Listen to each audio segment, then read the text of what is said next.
Henderson, the left fielder, what a talent. In center field, Dave Henderson, because the left-hander is working against Oakland tonight. Jose Canseco in the center of the storm the other night. Carney Lansford, the third baseman. Mike Gallego at shortstop because of the injury to Walter Weiss. The ex-Yankee captain Willie Randolph over at second base. Mark McGuire at first base. Behind the plate, after missing Wednesday night's game, Terry Steinbach. And on the mound, Mike Moore. Here's the starting lineup for the Cincinnati Reds, who have won the first 2 games of this series. Barry Larkin at short. Billy Hatcher in center. He's had 7 hits and 2 walks in 9 plate appearances. They haven't gotten him out yet. Paul O'Neill is in right field. Eric Davis in left. The designated hitter is Al Morris, who frequently plays regularly at first base. Chris Sabo at third. Todd Benzinger, the switch hitter, is at first base. Joe Oliver, the catcher. Mariano Duncan at second base, and Tom Browning will do the pitching. And we're set to go with Barry Larkin stepping in. He is 3 for 9 in this World Series to this point. And the third baseman Lansford guards against the bunt, and we hope you enjoy this one. Ball 1 low. The third base coach is Sam Perlazzo, and Tony Perez at first base for Cincinnati.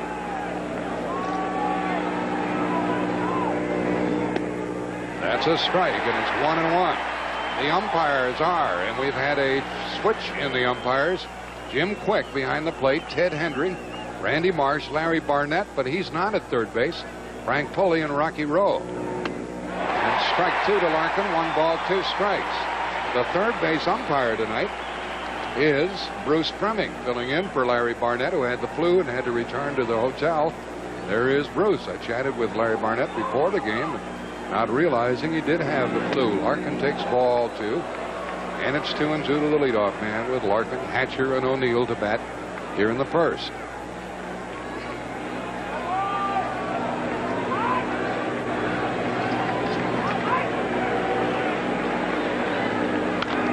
Up the middle and a base hit for Larkin.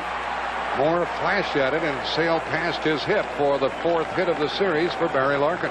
Mike Moore didn't have as good a year this year, not nearly as good a year. He won 19 last year, only 13 this year. And one of the reasons was he was falling behind. But on this 2-2 pitch, the split finger fastball is rifled back at him. He thought it was hit harder than it was. And it ekes into center field for a base hit. And now, can they get Billy Hatcher out? That's what the A's are asking themselves. And can they stop Larkin from running? Lou Piniella told us he's going to try to do some running here tonight, as he has throughout postseason play.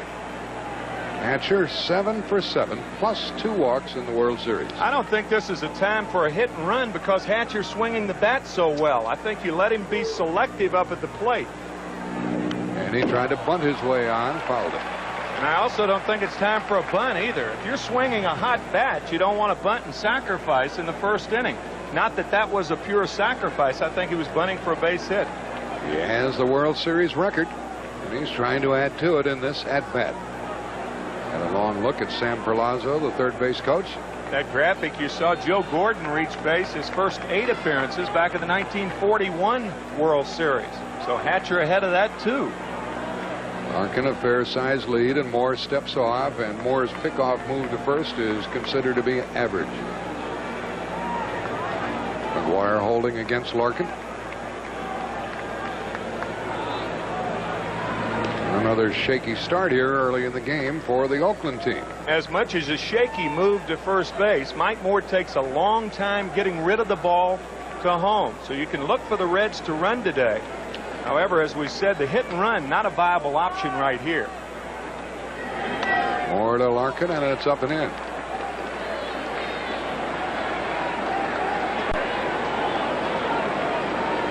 Opponents have stolen 17 bases in 23 attempts against this pitcher, Moore, who was 13 and 15 during the season.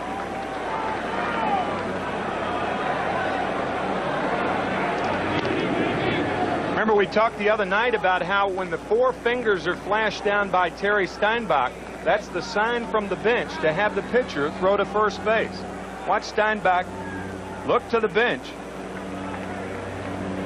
He may throw over there again. Brings it home, and a double play ball, perhaps. They finally got Hatcher out. Double play.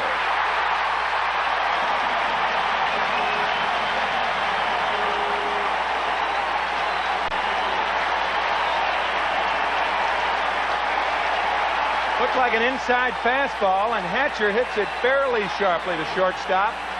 And Gallego and Randolph have no problem turning this double play. Nicely done by Gallego, Randolph, and McGuire. 2 out, and Paul O'Neill tries to get his first World Series hit. Moore gets ahead on the count. Matter of fact, Paul is the only starter on either side without a hit. He's 0 for 6 with an RBI and 3 walks. They play him a bit to pull with 2 out, and it's a ball. It's funny how the game turns around. O'Neill led both sides with 8 hits in the championship series. And here now, he's the only starter without a hit. Timing, timing, timing. 2 balls and a strike. It's like the Red Sox. They stopped hitting and they play off against Oakland, and then the big guys for the Pirates stopped hitting at the wrong time against Cincinnati. These A's haven't been hitting too much either. There's a hit for O'Neill, his first of the series with 2 out. That double play certainly helped Oakland.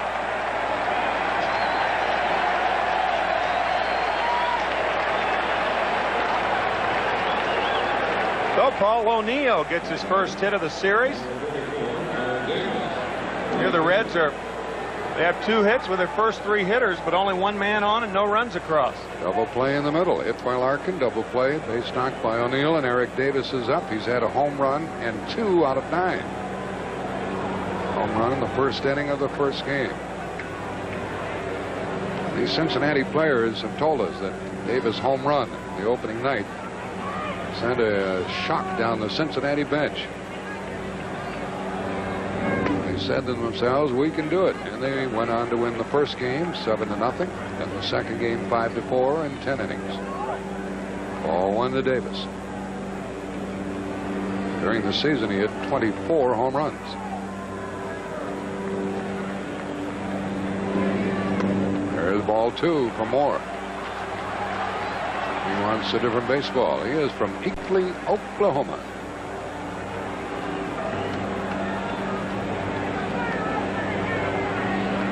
Drafted by the Cardinals, then he pitched for the most part for Seattle, came over here as a free agent.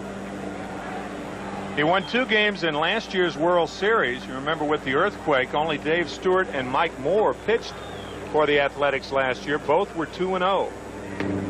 That one's a strike. 2-1.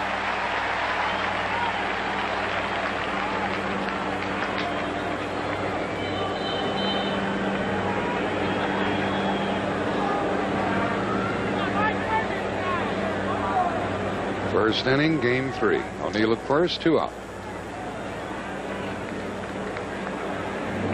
2-2 on Davis. If this game were played 2 or 3 months ago, then I think the hitters would have problems seeing. But with the early start, there's no problem at this time of the year, middle of October. As you can see, no problem with the sun. No complaints, no excuses. Nope. No, sir. O'Neill at first can run a bit. He stole 13 bases this year. Drives a throw.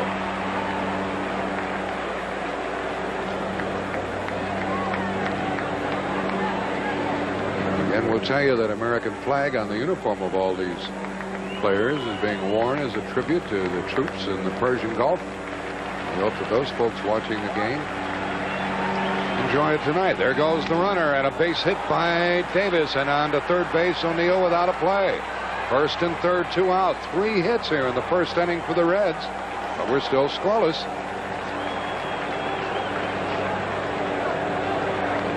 Terry Steinbach motioned for a high fastball then, and Mike Moore, watch, fastball 1, he wants it up, and he puts his glove right near his mask. And the ball wasn't up. It was outside. A pretty good pitch. Number 23. And Davis hits it off the end of the bat. And now the Reds have runners at first and third. 3 hits and no runs in this inning. And the batter, Hal Morris, 1 out of 7 in the series, and he could put the Reds on top. Make these Oakland fans gasp a little more. Morris batted .340 during the season. Single by Larkin, double play, base hit O'Neill, base hit Davis. Morris the man of the moment. The way things have been going for Cincinnati, why, it'd be just like him to chip in, because up and down the lineup they've done whatever has been needed.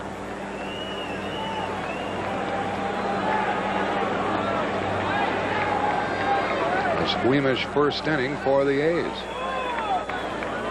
Morris hit 7 home runs during the season. He hits one, and a diving stop by McGuire ends the inning. No runs, 3 hits, 2 left, 1/2 inning. Maybe the worm has turned. No score. Often you don't have to field the ball cleanly. Watch how McGuire takes that one step. The ball's on top of him in a hurry. He smothers it and makes a rather easy play out of it. Kind of looked like the ball came back on him a little bit. He wanted to make sure it didn't get by him. The Reds left 2, and they send Tom Browning to the mound. Here's the lineup for the Oakland A's. Ricky Henderson, Carney Lansford, Jose Canseco, Dave Henderson, Harold Baines, the DH, Mark McGuire, Terry Steinbach, Willie Randolph, Mike Gallego, and their pitcher Moore, who wriggled out of the first inning in the first pitch to Ricky. In for a strike from Browning, who will work just as rapidly as the batter will allow. And apparently Henderson didn't like that first call.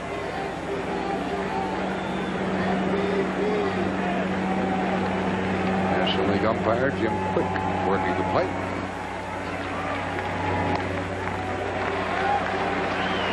Third base coach is Rene Latchman for the home team. And Dave McKay, who is also the strength and conditioning coach for Oakland. Oh, what a good play by Sabo and a hard hit ball by Ricky Henderson. That changes this inning. That's why they call third base the reaction position. Watch the quick reactions by Chris Sabo. Timing, react, 1 out. The ball was darn near past him when he caught it. Glove behind his head as it turned out. 1 out. Line drives have a tendency to take that glove back. And Carney Lansford looks at ball 1. In the World Series, 3 for 8 for Carney.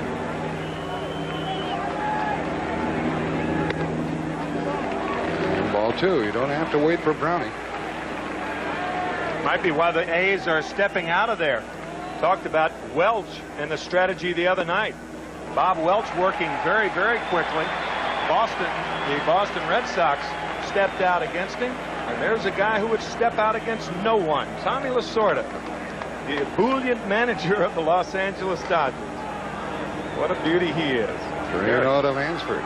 Tim McCarver batted against Lasorda this year. Yeah. There's a strike. All curveballs. Yeah, he wouldn't let you hit that fastball, would he? He knocked me down 4 times. 3-1. Fly ball into right center, and Hatcher goes to it for the second out. Pretty well hit ball, 2 gone.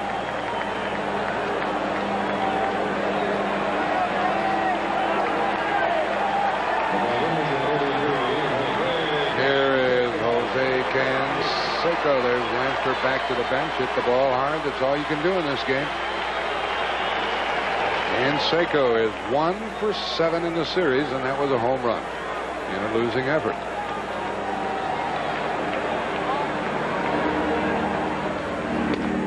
Stu Reich, they love to talk and write about Canseco. He's been very cooperative during the series with the media, with us in particular. 1-1.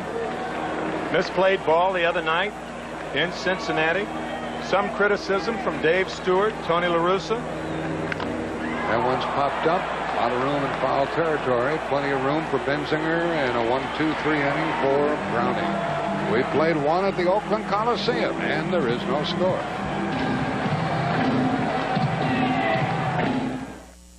Games to 2 in the World Series was 86. This was game 6.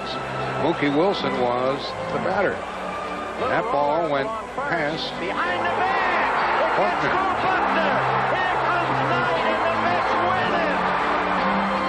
That sent the Mets into Game 7. There's Vince Scully, who made that call that night at Shea Stadium.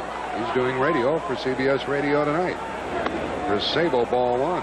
That was Game 7. The Mets obviously won Game 6. Then they came back from a 3-0 deficit the next night to win it. Dave Henderson, one of the stars in that series. Some of the other 2-0 comebacks.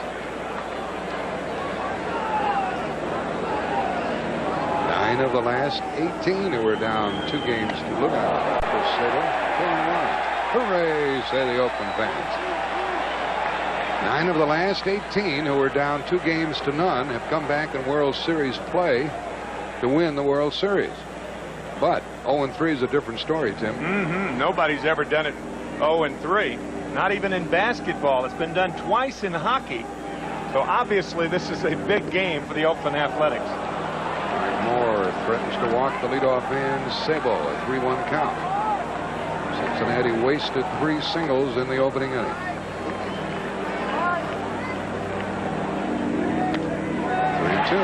From 1903 to 1954, there were 20 teams that were down no games to 2, and not a one of the 20 came back to win it. But 9 of 18 since 54. Well hit ball by Sabo, carrying to the track to the wall, and Cincinnati leads it 1-0. Sabo cracks one over the fence. That's the 4th Cincinnati hit.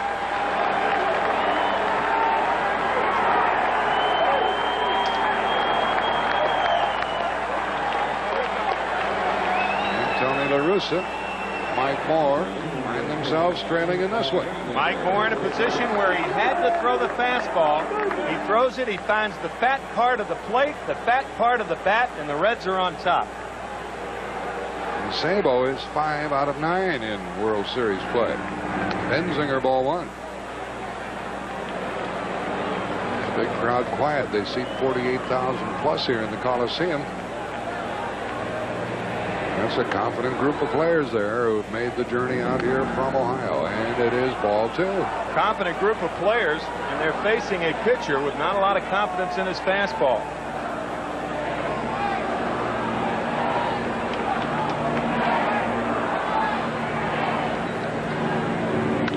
Benzinger gets one into the glove of Randolph, a very good play, and that prevents the 5th Cincinnati hit. Good play by Randolph, first out, second in. Benzinger's the one that hit the ball hard to left that Ricky Henderson caught in Game 2. So he's looking for his first hit. I'll tell you, with 5 sharply hit balls in your first 7 hitters, and including a home run, and here 1 out in the second inning, you're lucky to have only 1 run scored against you. That double play ball by Billy Hatcher, the biggest play so far in this game. Now one of the heroes from the other evening, Joe Oliver, strike 1. Delivered the game-winning blow in the 10th inning, and he's 3 for 9. Tony said, we've got to get some hits. We've got to score some runs. That'll take care of everything, and we can do it.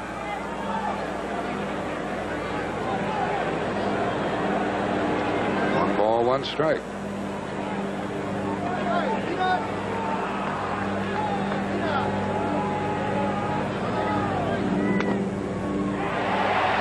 One ball, 2 strikes. On the bench there is Walt Weiss, who cannot play in this game because of the bad knee, and Jamie Quirk next to him. Breaking ball got Oliver, second out of the inning, first strikeout for Moore. I think from a psychological standpoint, you know, the Athletics come into the series, they're prohibitive favorites, and the Reds with just an element of doubt, and boy, did that doubt leave in a hurry. In Game 1, first inning, home run by Eric Davis, puts his bat down, he doesn't drop it. He knew it was out, and the Reds went on to win 7-0 and then 5-4 on Wednesday night. That was the big blow, though, that first one. It really opened the eyes of the Cincinnati Reds. And Chris Sabo here tonight has stunned the A's with a leadoff homer in the second inning. This batter is Mariano Duncan, batting 9th, 1 for 6. Against mostly right-handed pitching from Oakland. Ball, 1 strike. Duncan hit over 300 this season, 306. And again, we'll mention the absence of Bill Doran from the Cincinnati contingent. Other than back operation, so it's all Duncan and Ron Oster at second base.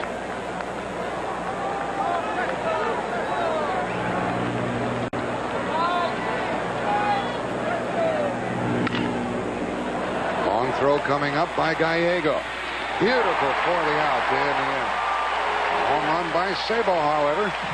After an inning and a half, the Reds are on top by the score of 1-0.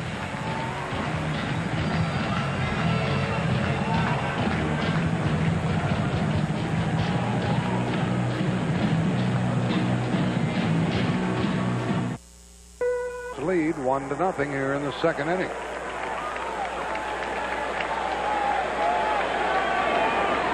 Dave Henderson, the leadoff man, against Tom Browning. He hit that one hard, and it is up against. It'll be a double as Eric Davis gets it back, and the fans love it here.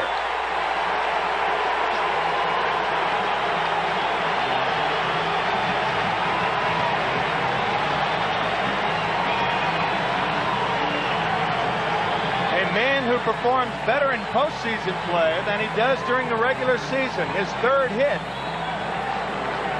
Dave Henderson with 7 postseason home runs. We mentioned he was a member of the 86 Red Sox.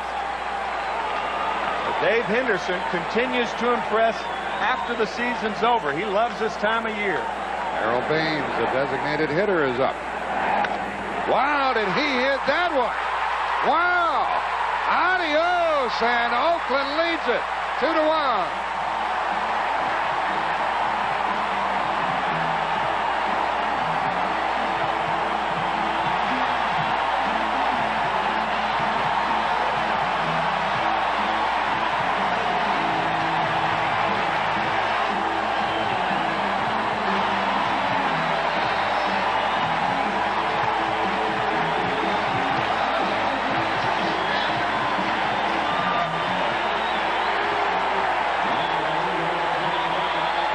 Genius putting the left-handed batter in as the DH against the left-handed pitcher, Tim. And the first one to McGuire and a swinging strike. Well, Browning was the proper guy to put him in against. Browning throws over the top, and Baines gets underneath the fastball. Oh, did he hit it? Oh. Brother, sister, mama, papa, what a home run. McGuire 2 for 7. We've got the Bash brothers plus Baines. Yeah, fly balls are nothing unusual to Tom Browning. But fly balls out of the ballpark, the home run, certainly wants to keep them in the park. He evens the count against McGuire, 2-2. Tom Browning recorded more outs in the air this year than any other major league pitcher. But look at his home run total. 24 home runs, the third highest in the National League. McGuire stays up. And Tim, you said it earlier. Cincinnati in this park might have difficulty matching the home run power of Oakland. Yeah, well, you've got Chris Sabo who's homered, but I think the big guys with the Athletics are less deterred by this ballpark. You've got McGuire, Canseco, Baines, Steinbach can take you deep. More guys have more power on the Athletics. And the count 3-2 to McGuire with nobody out in this inning. Randolph will bat in this inning before it's over.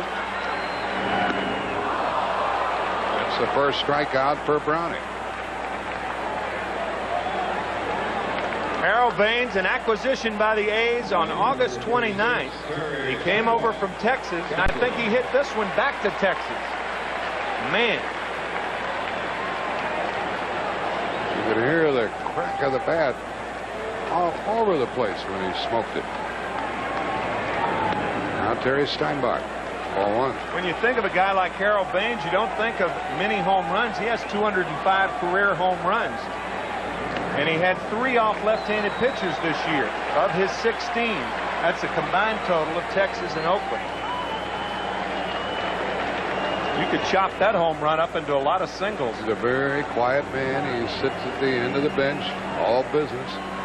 Went back, put his jacket on, set out. That's out of play foul. 2-1.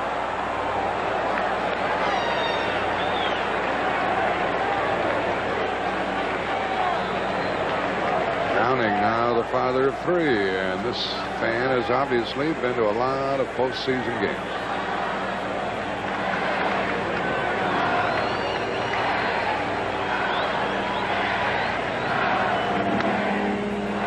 Steinbach laid off at the last moment, 3-1.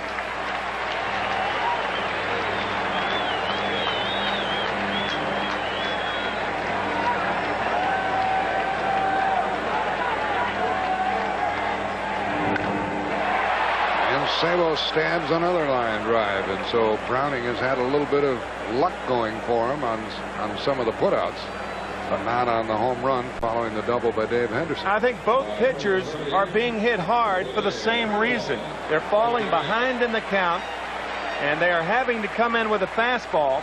Both Browning and Moore, they like to get ahead with a fastball and then expand the strike zone. Get the hitter out on balls. Get ahead with strikes, get them out on balls. They're doing just the reverse, both of them. Willie Randolph and a strike. Sabo at third is probably saying, pitch him away, man.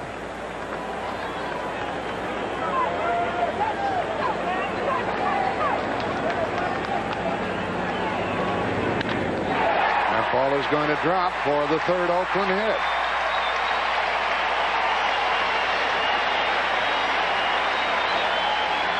And this is where things are different in the American League. You look down, and instead of the pitcher coming up, you have the number 9 batter, Gallego. And Willie Randolph with his second hit of the series.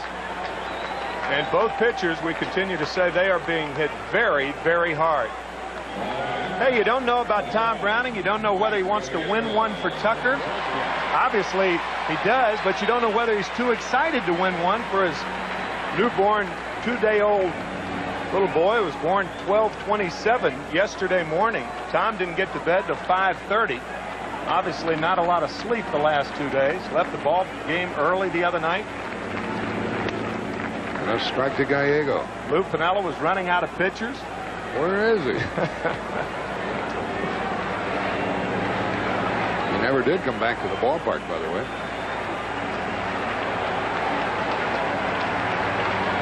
Oakland fans want more with 2 out, and Gallego hits it to Sabo. It ends the inning, but a good one for the A's. 2 runs, 3 hits, 1 left. After 2, the A's lead it 2-1.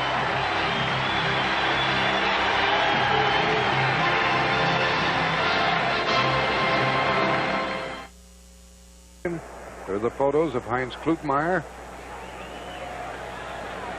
4-4 in the 10th. Then the winner. Eckersley, Bates. Some great pictures, and here we are in game 3. This is Barry Larkin, and he'll be the number 1 hitter in each lineup in the 3rd inning. 2-1 Oakland. And Larkin singled his first time. Pops this one up.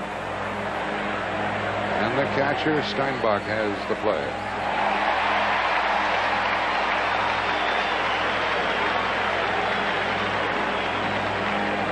There's Al Rosen, who is in the midst of things. He's the general manager of the San Francisco Giants. A great ball player in the American League.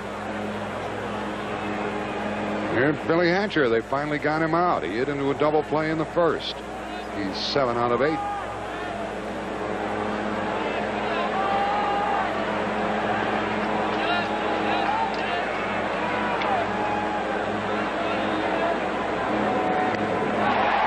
The breaking pitch. Technique of a catcher on a pop fly is you take the mask off and you don't throw the mask too quickly. Otherwise, you stumble all over the mask. That was a routine play. You don't want to throw that mask too quickly. You find the ball, hold the mask, throw the mask, catch the ball. That's the technique. You forgot one thing. What? Hit the umpire with the mask. That's a no-no. They don't like that.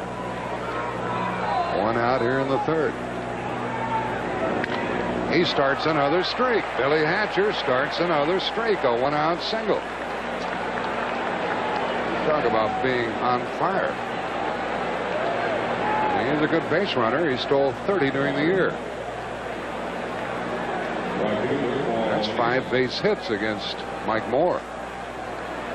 This fella has one of them. He'll single to right his first time. Hitting room through the right side as they hold against Hatcher.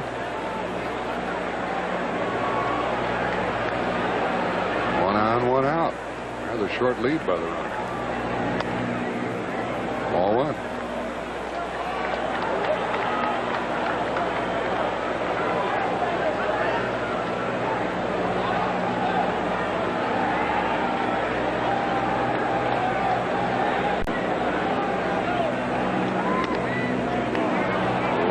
Ball 2. Looked like Moore wanted that call but didn't get it. Well, again, falling behind to a fastball situation.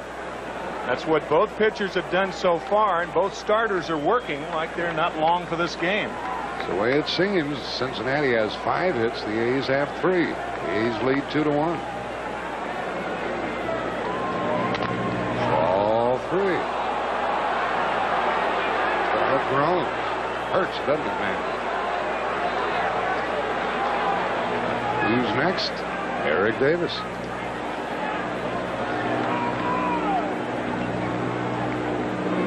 Taking all the way a strike.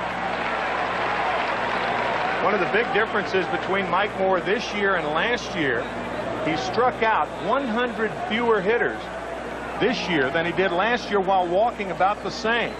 You can see his earned run average last year, a little over 2.6, about 2 runs a game different this year on average. Moore threw low to McGuire, and the A's expect Hatcher to be running 1 on, 1 out, 3-1 to O'Neill. One of the reasons is you lose confidence in your fastball. You see this pickoff play, nice play on the short hop by McGuire, but you lose confidence in the fastball, and you're scared to throw it for strikes in early part of the count. You fall behind when you do throw it.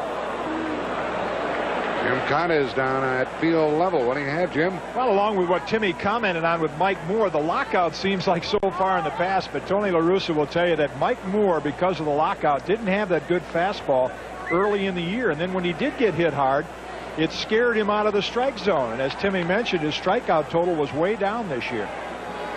3-1. Runner going. And off the glove of McGuire. Hatcher scoots on to third, first and third with 1 out. Too hot to handle. We'll see how they rule that one. If it is a hit, it'll be the 6th for Cincinnati. And the 2nd for Paul O'Neill. That ball was scorched. I think it's going to be a base hit. See, McGuire, this ball hit very hard, and it just goes right through the webbing and should be a base hit. Granted, it was right at him, but he had little time to react. Hatcher looking back, and now he looks toward the outfield, and watch him look to see where the ball is. And now he scampers to third. It's an error, and a tough error. Oh, boy. Well, it had to be one or the other, and the scorers think that McGuire could have handled it, should have handled it. Now, tying runs at third. Leading run at first with 1 out here in the 3rd inning. They've hit some balls hard against Mike Moore. Davis single to right his first time. He wants at least a fly ball to tie this game. Ball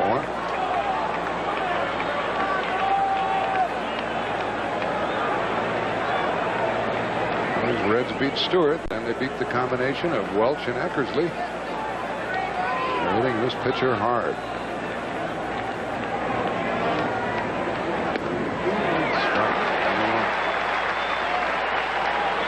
Moore has 1 strikeout. He certainly could use one here.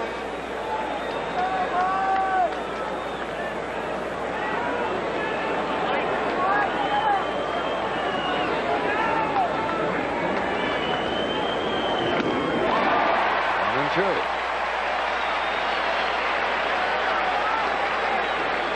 The last time they tried to go up the ladder on Davis, and he hit a single to right field. See how they try to pitch him here. Davis likes the ball below his hands. Another fastball. Up. 2-2. Tony La Russa, we chatted with him before the game. You've been busy? He said yes. Autographing baseballs and taking care of tickets. Tickets. Driving him crazy.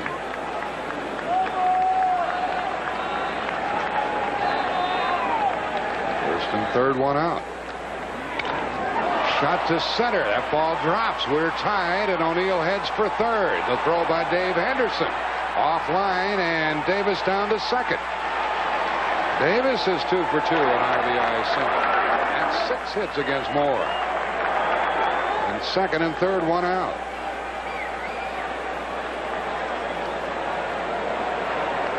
They tried to go up with a fastball, and Moore got it up, but he puts it out over the plate. You see how Davis reaches for the ball. Dave Henderson really should have gone to second base with this ball. When a center fielder has to go toward right center, he has to stop, throw back across his body. He can't get a lot on the throw, and Henderson misses the cutoff man, and for that reason, Davis goes to second. So alert base running and good hitting by Eric Davis. We've got a tie ball game. And a big threat as La Russa goes to the mound to talk it over and sends Scott Sanderson down to the bullpen to warm up. The one thing, since Sanderson was a starting pitcher, Tony La Russa said the one thing he's learned about Sanderson is that he can warm up in a hurry. He told us that before game 2. So that's the reason Sanderson is his choice now, because obviously he needs somebody warm in a hurry. He also said, I'd like to use relief pitchers in a relief situation as opposed to Sanderson as starter, but he didn't expect to be making a move here in the third inning. Second and third, the infielders will play back, and they will pitch to Hal Morris.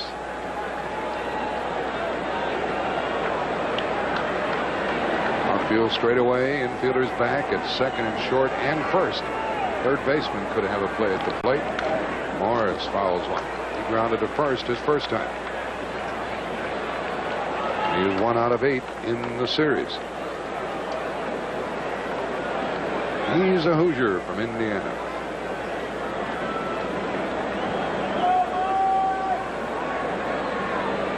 Chris Sabo, who homered earlier in this game, waits on deck.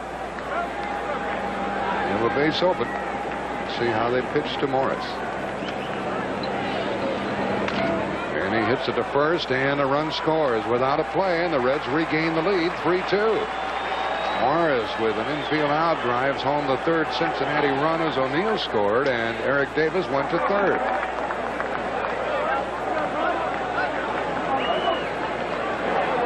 Morris jammed with the fastball, and with 1 out, runners at second and third, the infield back. Paul O'Neill scores easily without a play as Davis moves to third. And it's 3-2 Cincinnati here in the third inning. Moore will work from the stretch and not worry about Eric Davis and pitch to Sabo. Low. Sabo hit one over the boards his first time, and he is 5 out of 9. He's rapidly becoming one of the hitting heroes. And it is ball 2. Lou Piniella, talking about Chris Sabo before the game, said if he swings at strikes, he's one of our best hitters. His problem? Going out of the strike zone. He swings at too many bad balls. He corks another to left field, sending Ricky Henderson back, but not far enough. Another home run for Sabo, and it is 5-2. A 2-out home run makes it 5-2.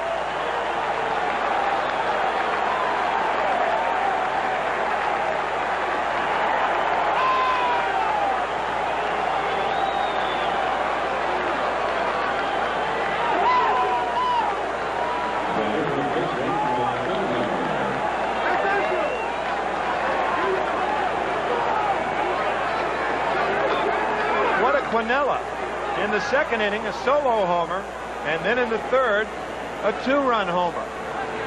Moore stays in here trying to get the final out of the third inning. And the batter is Benzinger. There's one, That was in the second to lead off the second. Now Benzinger takes the strike, and it's 1-1. And the next one you just saw by the same guy, Chris Sabo, on a 2-0 pitch. Wow. Once again, Moore falling behind. And the count goes to 2-1. Sabo is a lot like Harold Baines, who hit the Oakland home run. He's all business. Very little flair about him. He just does his work. He hadn't been hitting any flares either. No, and now he's 6 out of 10, and there's another hit. This one by Benzinger, his first in the series. 4 hits in the inning. How much more can you take, Tony? I think these fans have had about enough of this pitcher. TKO right here. I think Moore's had enough. I would imagine that's what Tony La Russa is thinking right here. Yep, here he comes. Gee. That is 8 base hits for Cincinnati.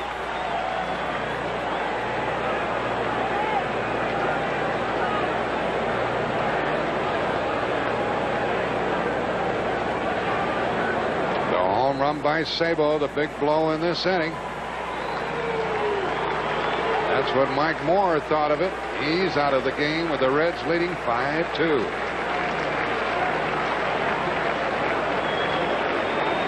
I'm Joe Montana. It's very obvious that Mike Moore is throwing his fastball very tentatively tonight. That's the reason the Reds have cashed in on it. Let's go back upstairs to Jack and Tim. And it's Scott Sanderson pitching to Joe Oliver, a strikeout victim his first time. You know, this could have been worse. Cincinnati wasted 3 singles in the first inning, hit into a double play, and left 2 on. And they're on top 5-2, third inning. Remember something else, even though we're only in the third inning. Once they get a couple of more good innings out of Tom Browning, if they do, it's bullpen time for Cincinnati. And the Cincinnati bullpen has given up 1 earned run in 27 2/3 innings in the postseason. Almost unhittable. 1-1 to Joe Oliver. Saw the curveball from Sanderson. He's just the opposite of Mike Moore, who relied on fastball, split finger. A lot of breaking balls from Scott Sanderson. Chris Sabo, the 7th player to hit home runs in 2 consecutive innings in World Series play. Oliver looks at ball 2. The others were Babe Ruth. He did it twice. Ted Kluszewski, Reggie Jackson, Willie Mays, Akins, and Dave Henderson. Dave Henderson did it against the Giants last year in the series. Sanderson trying to end the visitors' third. And a ball scoots away, and what else can go wrong for the A's tonight? Count 3-1 to the batter.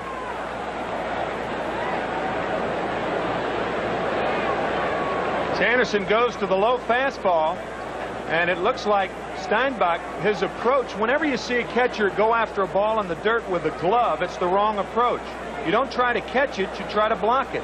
He tried to backhand it, and that ball caroming off for a wild pitch on Scott Sanderson. That was the ruling. Now a hit means another run for Cincinnati.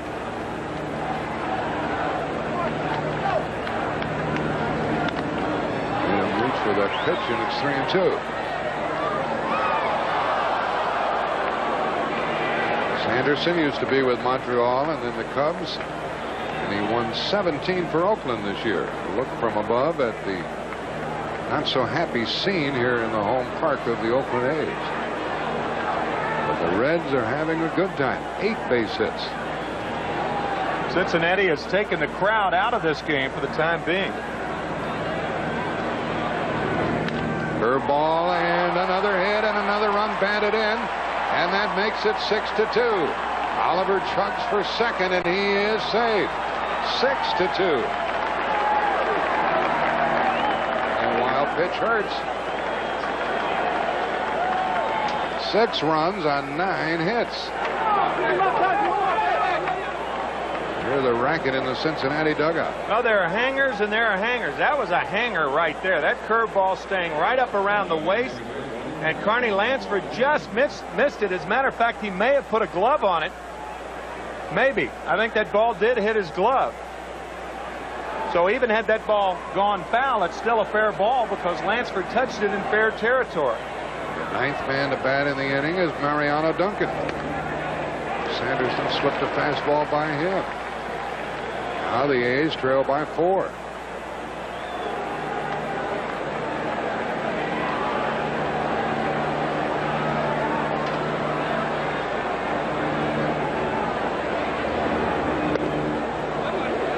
Here's another look at that line drive by Joe Oliver. Now you see Lansford touches the ball right there. Had that ball caromed to foul, that's a fair ball because he touched it in fair territory.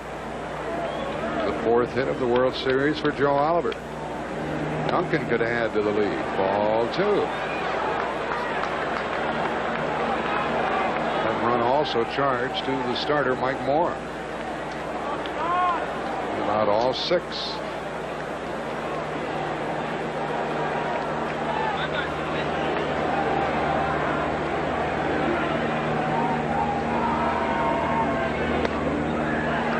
Goes to 3-1. La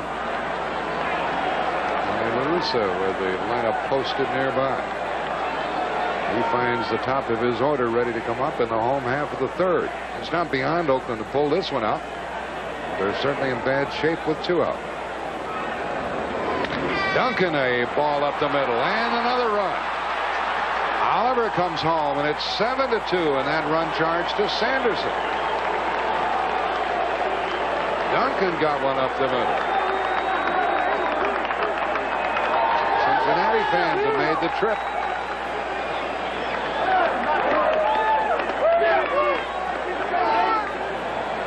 Fastball on the outside corner, but once again behind in the count.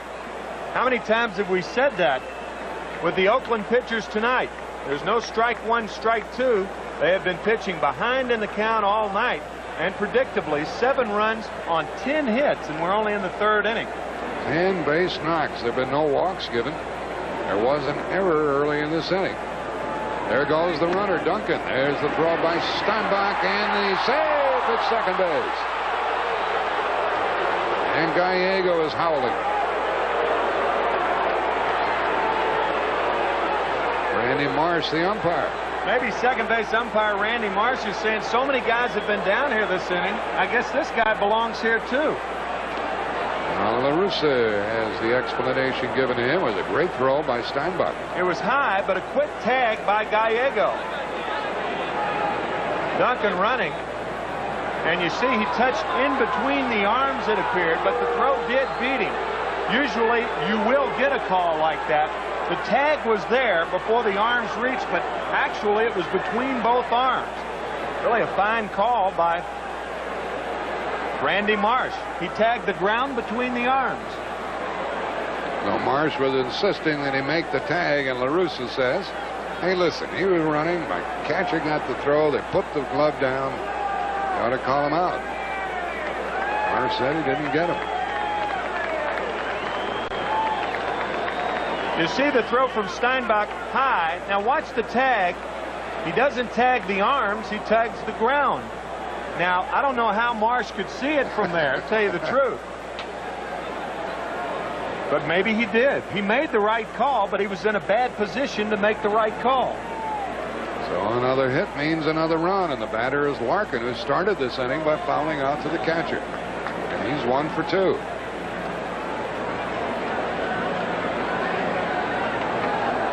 Already been 6 hits in this inning, plus the error. That's the biggest surprise in this game so far. Strike 1. You're right. These pitchers have not been getting out in front.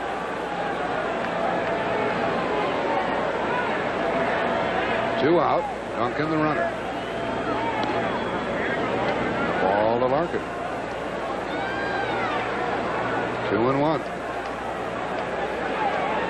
Paul O'Neill with a cap off.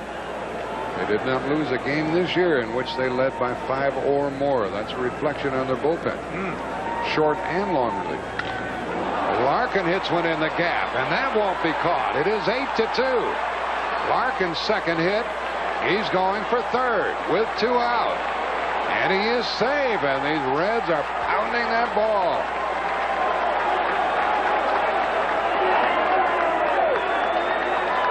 Seven hits in the inning. And the a cycle. The Reds have hit for the cycle in this inning. 4 singles, a double, a triple, and a home run. Pretty tough to do, hit for the cycle in 1 inning. This is a team cycle right here. And a bad cycle for the Oakland Athletics, by the way. Man. Since Sanderson has come in, he has allowed 3 base hits. He's been unable to get the 3rd out. And ball 1 to Hatcher.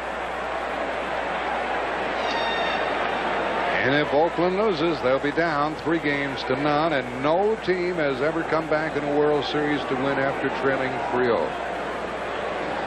8-2. Finally. 7 runs in the inning on 7 hits and an 8-2 lead, and we'll return to Oakland Coliseum after this word from your local station.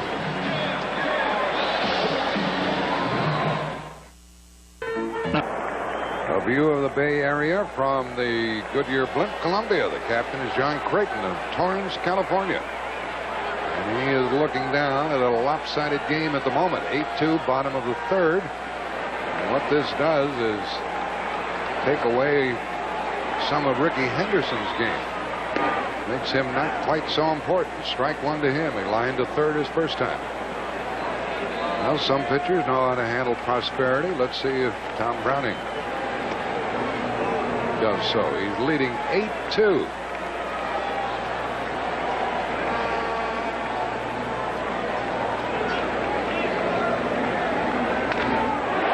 He hit it well. Very well. And out of the ballpark, making it 8-3.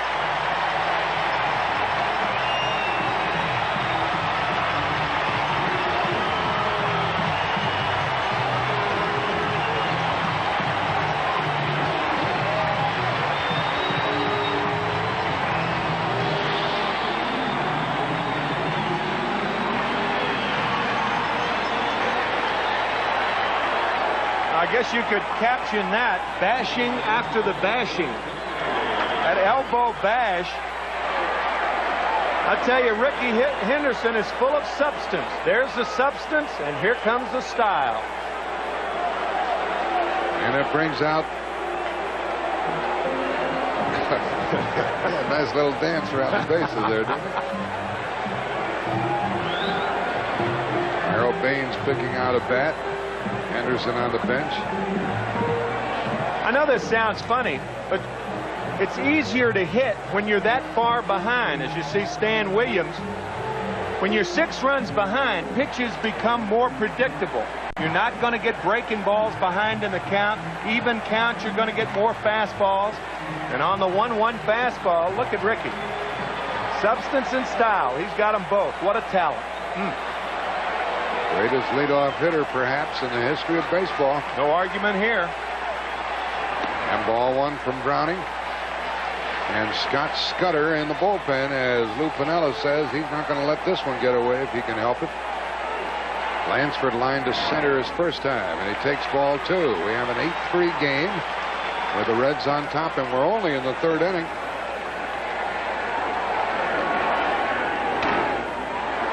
Shortstop Larkin. One gone. Talking to some of the infielders.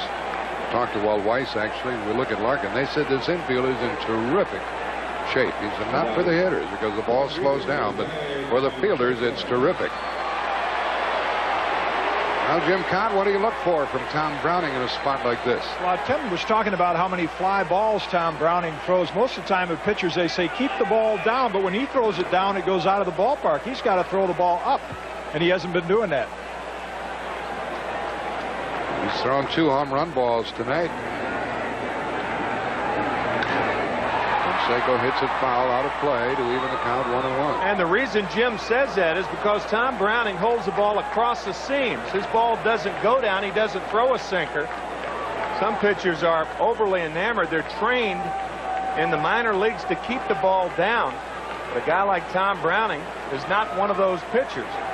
He's a high ball pitcher, and that's why he gets a lot of fly balls. 2 of them have gone too far.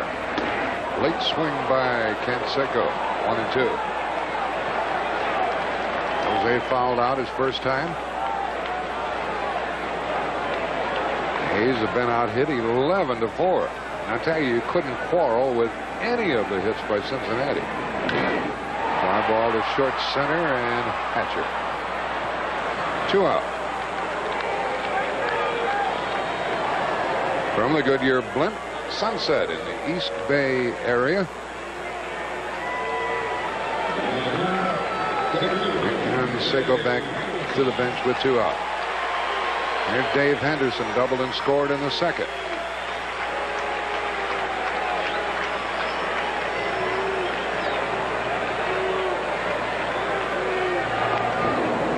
And the screwball got him on the first swing.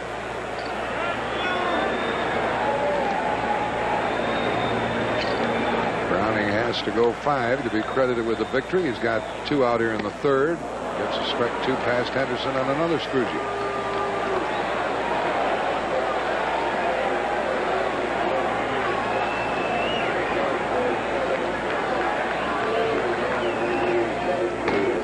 One and 2.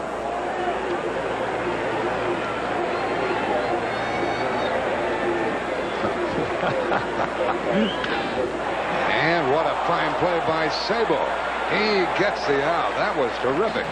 1 run, 1 hit, the homer by Ricky Henderson. We have played 3, and the Reds lead it 8-3.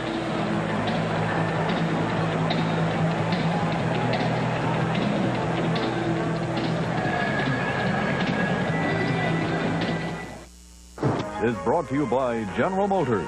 GM is putting quality on the road. Delta Airlines, we love to fly, and it shows. And by Sears, there's now something for everybody.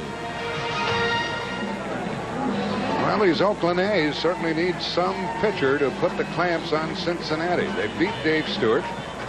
They hit well against Welch. There's Ricky Henderson. He's doing all that he can do.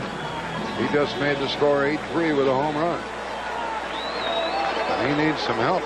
And they need some pitching. They beat Eckersley after hitting Welch and beating Stewart. They chased Moore, and they continued the onslaught against Scott Sanderson. He's charged with 2 of the runs the Reds have scored. And ball 1 to Paul O'Neill. O'Neill hit a ball past first base. It was charged and error to McGuire. Therefore, only 2 of the 8 runs are earned for Cincinnati. Now ball 2.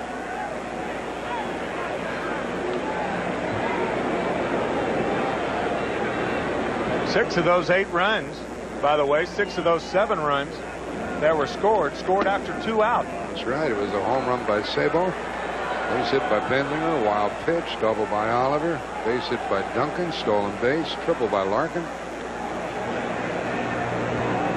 And O'Neill gets a walk. That's the first given to Cincinnati. Joe Klink is on his feet and warming up for the second time in the Oakland bullpen. Tony La Russa tries to find a pitcher who can stop the Reds.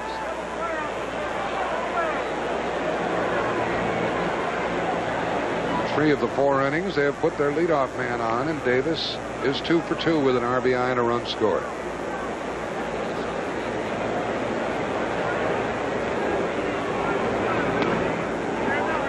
Ball 1. There's the pitching coach, Dave Duncan.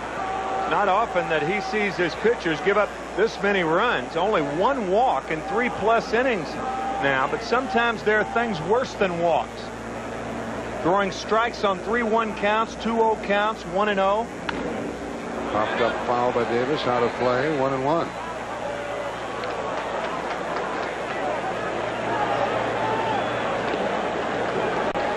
This is where the Athletics have been trying to pitch Davis up and in. And you can see the hands dropping, and it's very difficult for a hitter who holds his hands that low to get it back up in the hitting zone. That's why they try to pitch him up. Wondering if these Reds are going to do some running. There goes O'Neill. The pitch inside and no play. A stolen base, and even though they lead 8-3, they are not sitting on that lead. No, they realize the Athletics are certainly capable of scoring 4-5 runs in the next 6 innings. Tack on time. Now that man's on at second with nobody out. And it takes away the double play.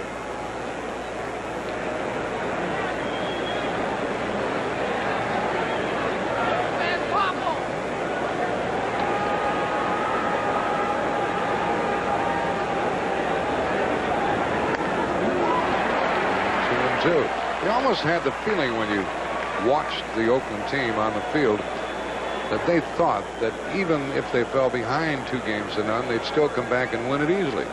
Didn't you, Tim? Yeah, they were very, very confident.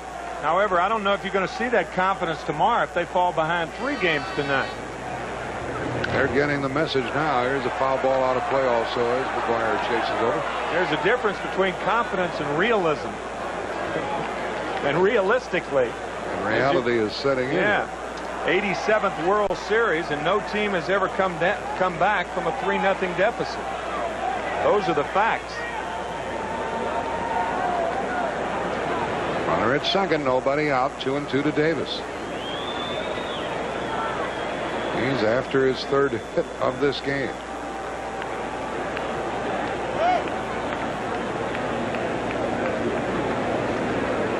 Eight runs, 11 hits, 1 error, 1 walk. Reds have been efficient. They left only 3. They did hit into a double play. Davis hacks it foul past third.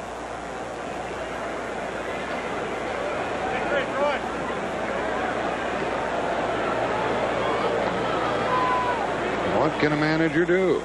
This pitcher blows out in the 3rd inning of a game. He's in bad shape.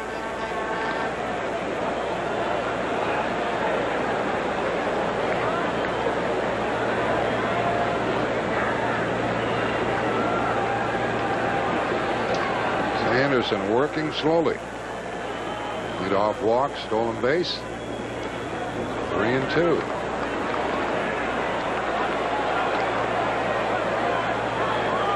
Cincinnati's been doing to this vaunted Oakland pitching. It's not really respectable. Stewart, Welch, Eckersley, Moore, Sanderson. It's still 3-2. Sunday NFL action continues on CBS Sports live at 12:30 Eastern. The last word before kickoff, the NFL Today. Most will see the Eagles versus the Redskins. Others, the Saints and Oilers, and the Cowboys and Tampa Bay. In the late games, Phoenix against the Giants. Others, the Falcons against the Rams. Check your local listings Sunday for the game in your area.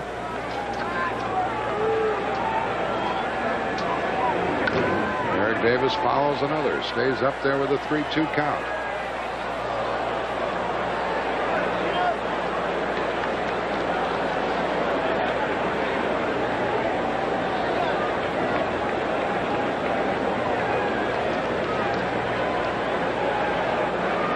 Sanderson in relief of Mike Moore. He's already been charged with 2 of the 8 Cincinnati runs.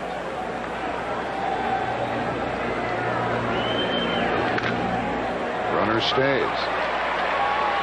Out at first, 1 gone. And there's something for the A's fans to cheer about. Lansford throws out Davis. Here comes the manager, Tony La Russa. He has Joe Klink in the bullpen, and he wants the left-hander. Runner at second, 1 out. Reds leading 8-3.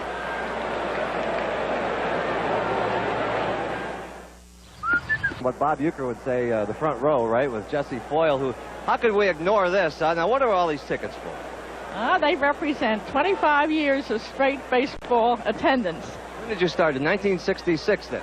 1966, and it might be interesting to know that the tickets were $8 at that time, and this year I'd pay $40 and $50 for my seats. Not 8 anymore. Thanks for joining us. Let's back to you guys. A lot of tickets there, huh? Yeah. $8 for a ticket. The batter is Hal Morris, first up against Joe Klink, who had no wins, no losses, and 1 save in 40 games. So they used him judiciously. He falls behind in the count, 2-0. That's Paul O'Neill on at second with 1 out.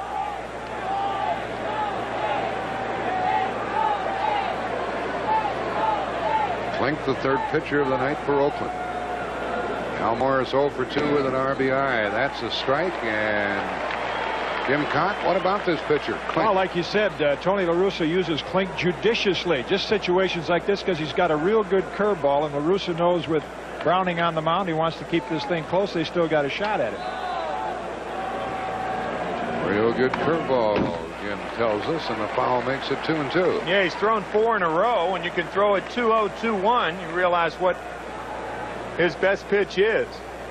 Funny, Hal Morris, the designated hitter tonight, Lou Piniella said that he was the DH and Todd Bensinger the first baseman, because if they do bring in a left-hander in a tight ball game, he can make a switch. Whereas Bensinger's a switch hitter, and you can keep your first baseman in the game. So Lou Piniella talking about a DH, I guess he should know he was the first DH in the World Series back in 1976. Doubled off Don Gullett. 3-2 to Hal Morris. That's all he's getting is curveballs, isn't he? Hal Morris, on the other hand, has never had an extra base hit against a left-handed pitcher. Ever? In the big league? Nada. Batted .340. You think it hits some left-handers hard. That's an 84 at bats.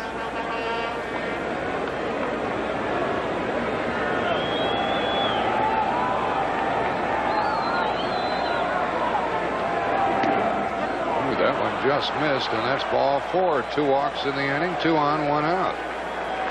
Here comes Sabo. Here comes La Russa.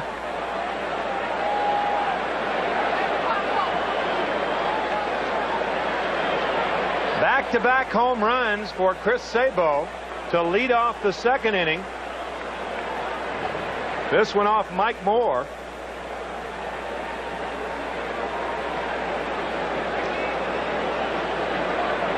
That made it 1-0 Cincinnati.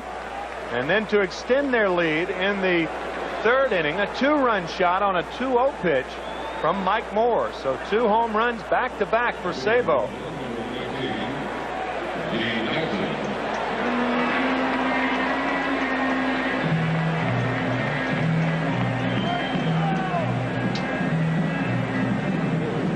Sabo is up for the third time. Tony Perez hit 2 in game 5, and then Johnny Bench hit 2 in game 4. There's Perez.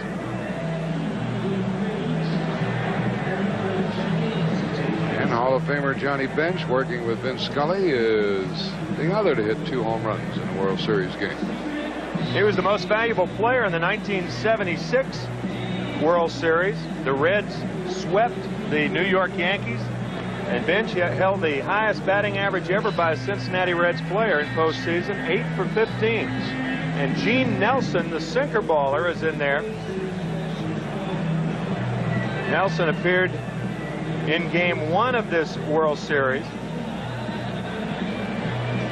The much-traveled Gene Nelson, good sinker and can induce the ground ball, and that's why he's in this situation. Tony La Russa realizing that if Cincinnati gets any further ahead, it's history, or it could be. And the score is 8-3 here. Well, here we are on a Friday night. Tomorrow we have some fine college football for you on CBS, presenting a doubleheader. Penn State against the Boston College Eagles at noon Eastern. Then at 3:30, number 2 Miami traveling to Notre Dame to take on the number 6 Fighting Irish. Both games right here on CBS Sports. And then tomorrow night, coverage of the 1990 World Series continues. 8 o'clock Eastern time, and Jose Rijo will pitch against Dave Stewart. That's tomorrow night at 8. Think there'll be a game Sunday? Who knows? Sabo, 2 on, 1 out. And he skies it into right center field. Chased by Dave Henderson, and he got there for the out. The runner tags at second. First and third, 2 out.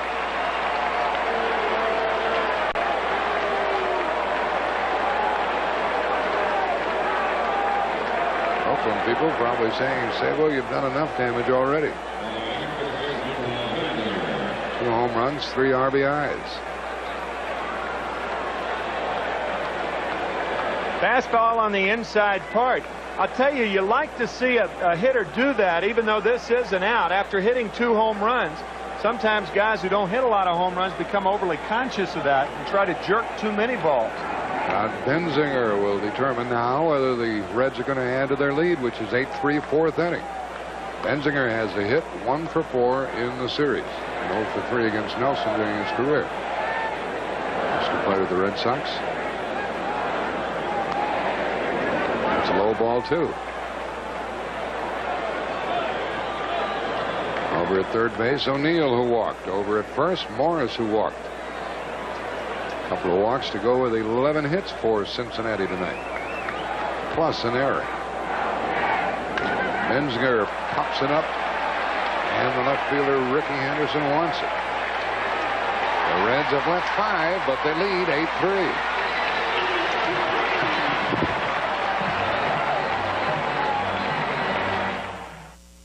Cincinnati thus far, they lead 8-3.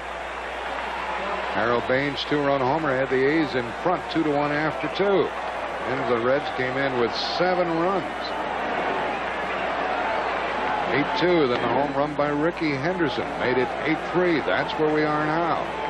And the batter is Harold Baines. Hit a massive home run his first time up.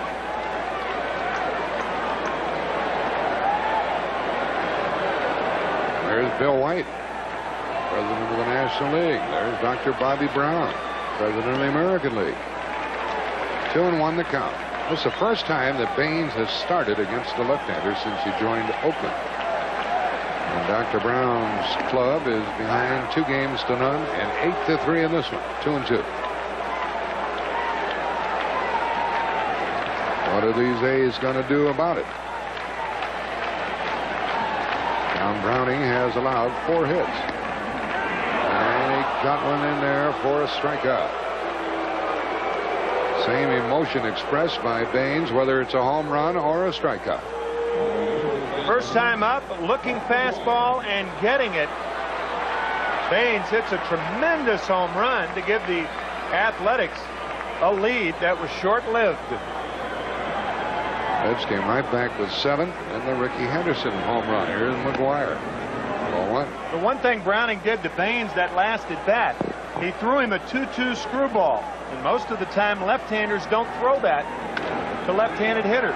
Popped up for Benzinger. That's 2 out. Marissa told us before the game tonight, we've got to score some runs. Well, we scored 3, and that's not nearly enough at this point.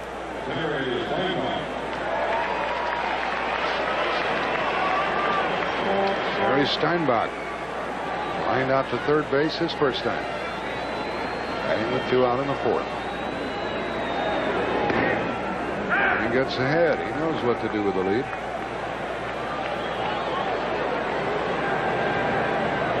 Oakland's left only 1. Hard screwed you that time. Strike 2. Yeah, that's the advantage of getting ahead. A hitter is more inclined to chase a ball out of the strike zone when he's behind in the count, and Tom Browning knows that. That screwball is about 6 inches outside. Get ahead with strikes, get them out with balls.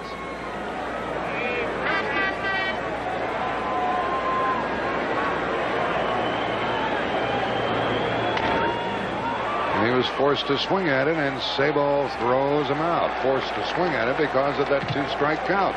Now we played 4. 8-3 Cincinnati.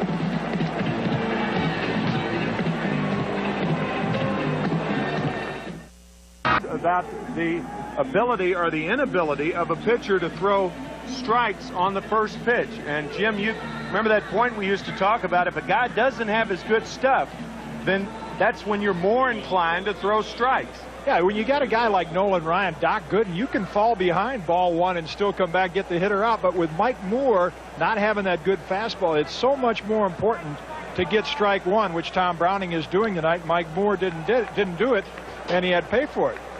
11 of the last batters faced by Oakland pitchers, the first pitch has been a ball, and that was a ball too. This ball stays fair. Stays fair off the bat of Joe Oliver. He doesn't get many infield hits, but he got one there against Gene Nelson. And that's how badly things are going for Oakland. I bet you see Joe Oliver smile here in a moment. Hey, it looked like that ball was going to go foul. A check swing right here. And watch the ball. It hits the edge of the grass. It starts to go foul. And then it comes back. The infield obviously doctored for to keep the bunt or a ball that rolls down the line fair. Look at that. The leadoff hit by Oliver, his second of the night, and the 12th hit for Cincinnati. And Nelson counters one by Duncan. He's 1 for 2. Everybody except Hal Morris in the Cincinnati lineup has a hit. Duncan drove in a run with 2 out in the 3rd.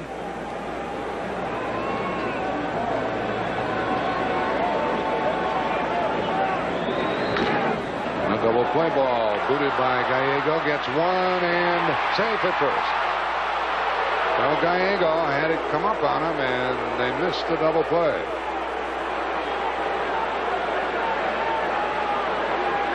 Infielders are taught to stay below the hop, and watch how Gallego goes down. Glove on the ground, but the ball came up. Hits him in the chest. They do get the lead runner, Oliver, but Duncan is safe at first. And the Reds tried to do some running, and in fact they did do some running in the 4th inning with the score 8-3, and they'll probably try again with Duncan. Larkin is up. He's 2 for 3 with a run batted in.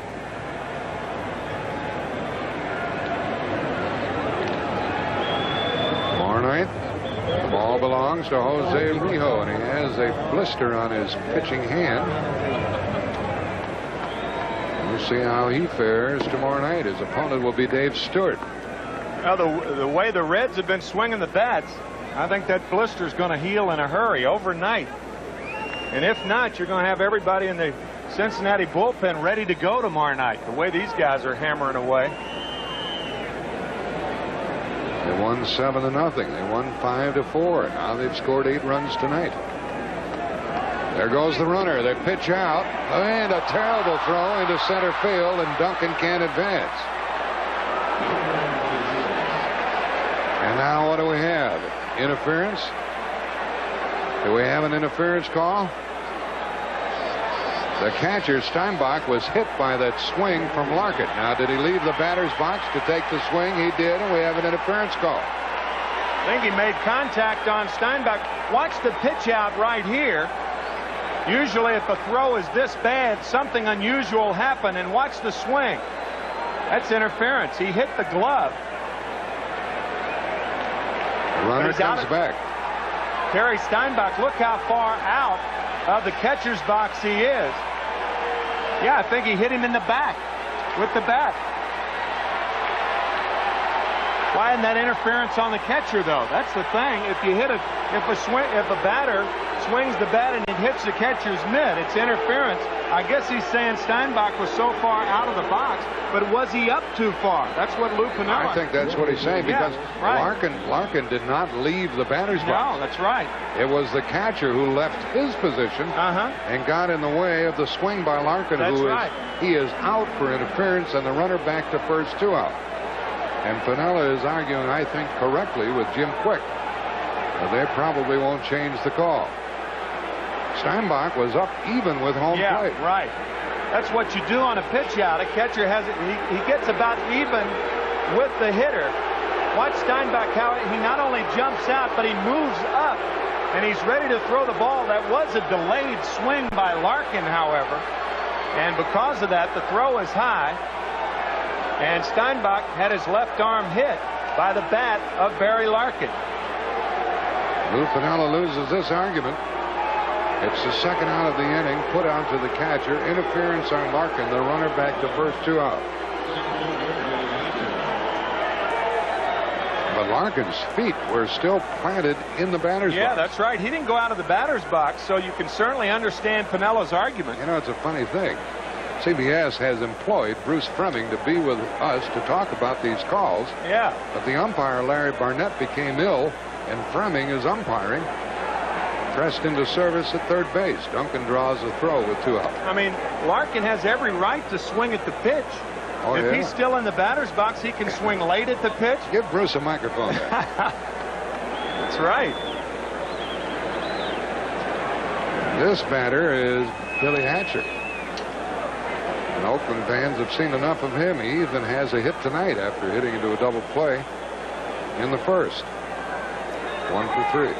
I think if Cincinnati, if this were a close game, you'd see a more heated argument out of Lou Piniella. Yeah, he wouldn't be back on the bench even now. No. Here it is once more. Now Steinbach not only steps out, but up. He's about even with the plate. Now Larkin didn't leave the batter's box, so when he swings, he hits Steinbach. So why is Larkin out? Technically, that could have been called catcher error on the catcher, and Larkin awarded first base. Hatcher pops it up to the right side, and Willie Randolph wants it. And with the help of the interference call, no runs, 1 hit and 1 left. The Reds have left 6, but they lead 8-3.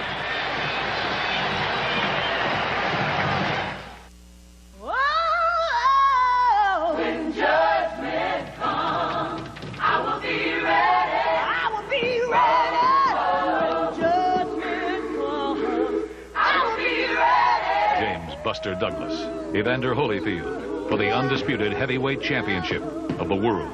Brought to you by the undisputed king of beer. Budweiser presents The Moment of Truth. October 25th at the Mirage, Las Vegas. The data are in. They indicate the baby boomers are slowing down. Is that a fact?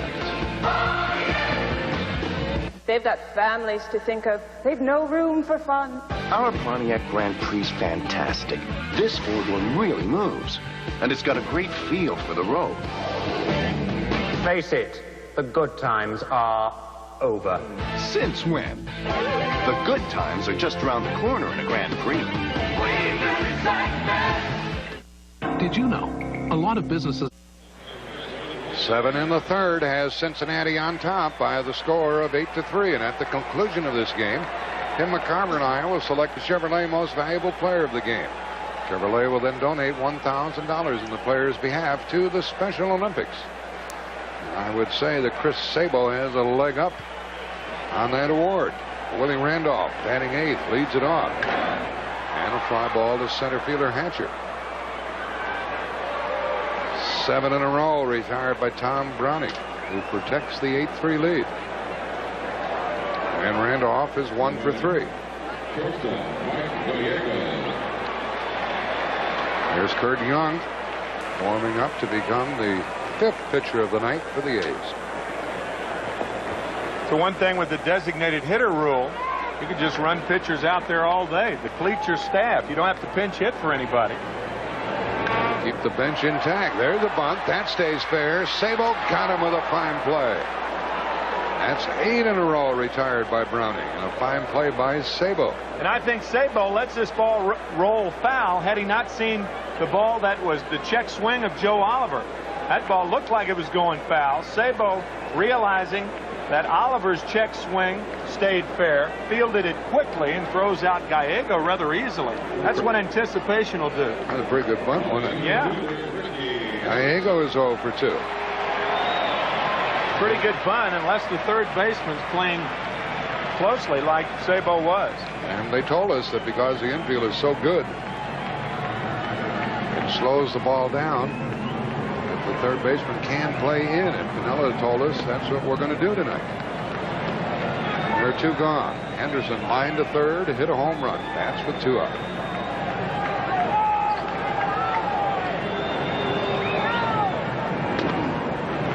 Ball 2. Henderson's home run in the third was the last run of this game.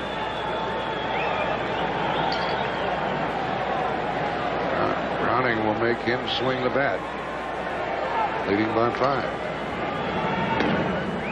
There's ball 3. That was in postseason play. Tom Browning working about 17 innings, and look at that. 9 ground balls that were outs, 3 a game, 28 outs in the air, and 7 strikeouts. Things don't change. A strike, 3-1. That's the Browning automatic right there. Hey.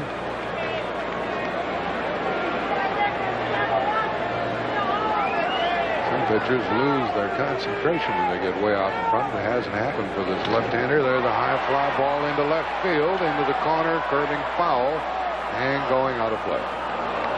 3-2. Some leadoff hitter.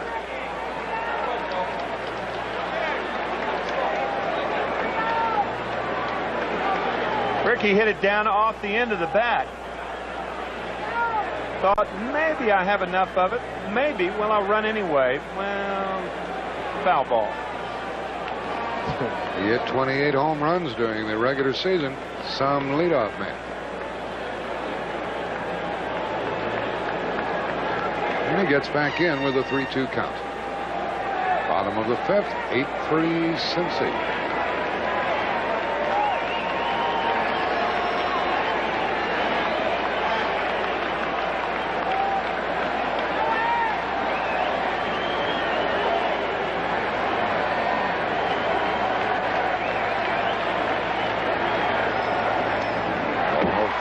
Back to the screen. That's the first walk from Browning to go with 4 Oakland hits. That's all.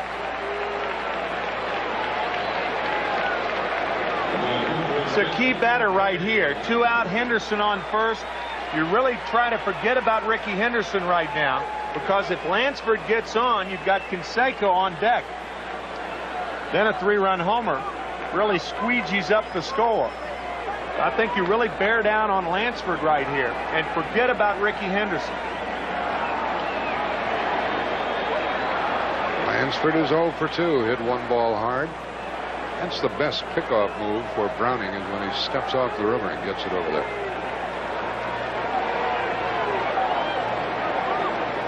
Well, the big question becomes, why is he worried about Ricky Henderson? You've got a 5-run lead. Henderson represents 1 run and 1 run only. All on to Lansford. You start worrying about Henderson, you fall behind Lansford, and he gets on, then Canseco could pop one out of the ballpark, and the A's are right back in it. That's at least the thinking I think Browning should have right now. Lansford hits a foul, and it's 1-1. At the first hint of trouble, and this was a 2-out walk by Browning, Lou Piniella was scrambled that bullpen again.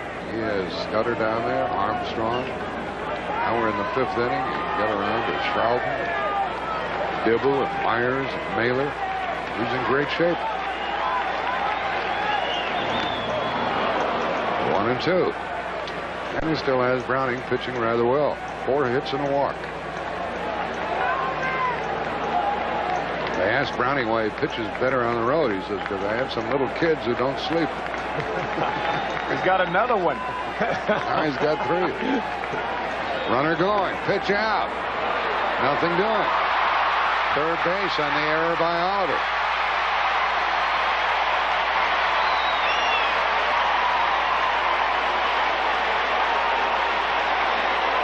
Well, here again, you have 2 strikes on the hitter with 2 outs. Why pitch out? You've got to throw Ricky out anyway. You pitch out, you get him, and then you don't make a good throw, and Henderson ends up on third base. Now it's 2-2 to Lansford.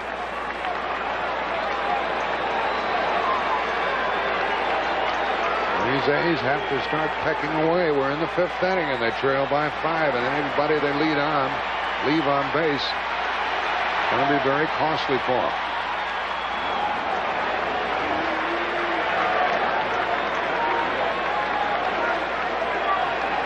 Throwing error, by the way, on Joe Oliver, the first of the game for the Reds. Each team has an error. McGuire, Oliver.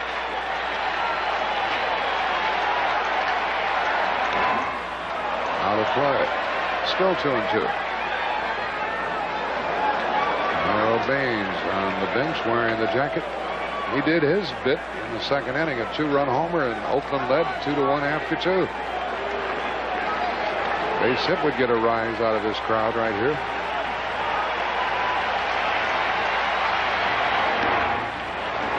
base on balls, 3-2. Paul O'Neill is so shallow in right field. Lansford does not have a lot of power the other way. It's proper defense to play the off fielder. Very shallow, and that's why O'Neill is almost playing a deep second now. 3-2. Out of play.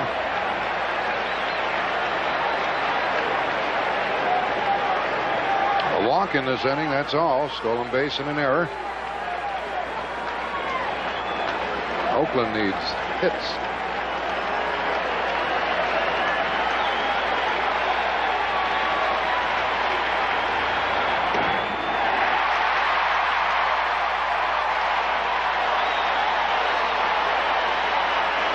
Remember the 1-2 pitch out? The 1-2 pitch out could have been the pitch that Lansford's out with. You're right. You pitch out with Henderson, and you allow Henderson to dominate an inning in an 8-3 ball game. And now you got 2 on, and you're in trouble. If he mashes one, the A's are back in the game. 2 on, 2 out for Jose.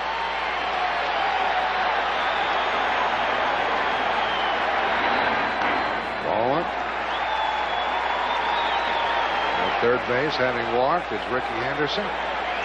Lansford walked. He's at first. 4 hits, 2 walks. That's the Oakland offense to this point. Out of play.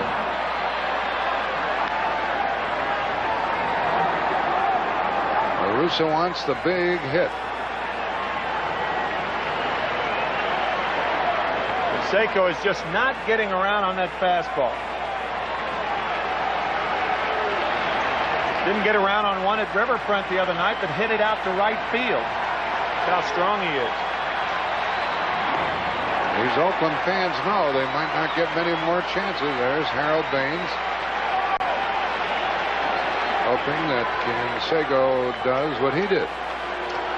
Here comes Lou Piniella. He may have had enough of Browning, who, if lifted here, cannot be the winner.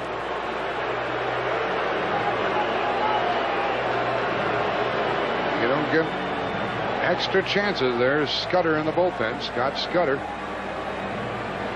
And Lou Piniella's worried more about wins than feelings. You're right.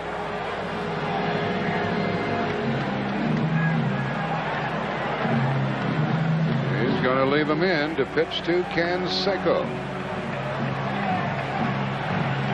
8-3. 2 on, 2 out. 2 balls, a strike.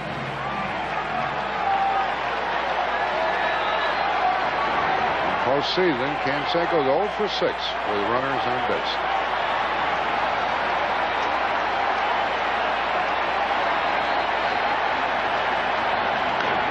Two and two, had a good swing. Still can't catch up with it, though. No, that's right. He's hitting his foul balls are going back the other way. If he were drilling those balls foul down the left field line, he would be out in front of those pitches. But here's a 2-1 fastball from Browning that he indeed had a good cut on, but he fouled it back the other way. That means he's not catching up to the fastball. Browning has walked 2 in the inning. Russo.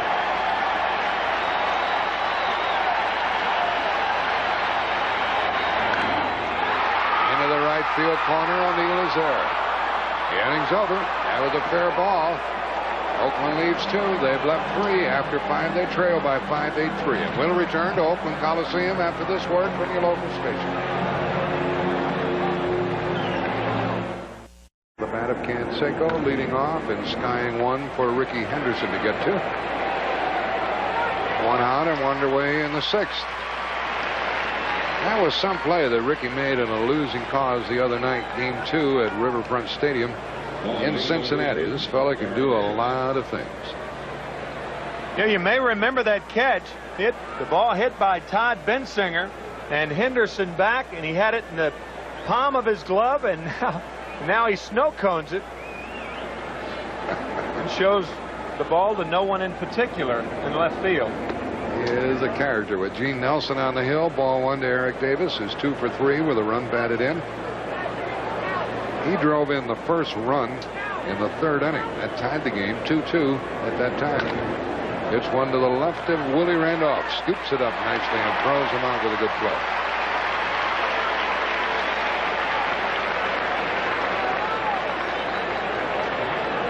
A's fan keeping score. Unfortunately, too many base hits for the Reds on that score sheet. 12 hits for Cincinnati. They've scored 7 runs, 5 runs, 8 runs. Hal Morris, 1 out of 9 in World Series play.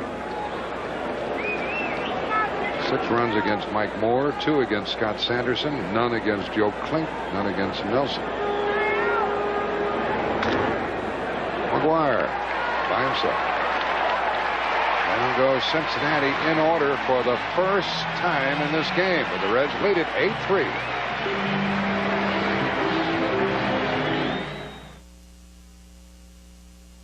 On Wall Street, fortunes are won and lost and won again before 10:30. California. Pretty scene, but the A's fans are unhappy. And Oakland left 2 men out in the 5th. They bat in the 6th with Dave Henderson.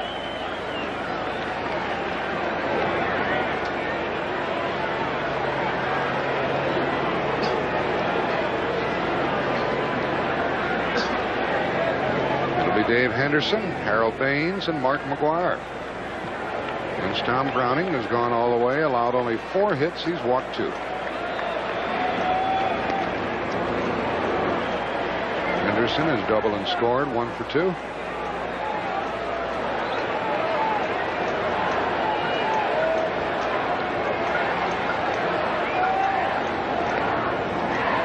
Screwball, 1-1.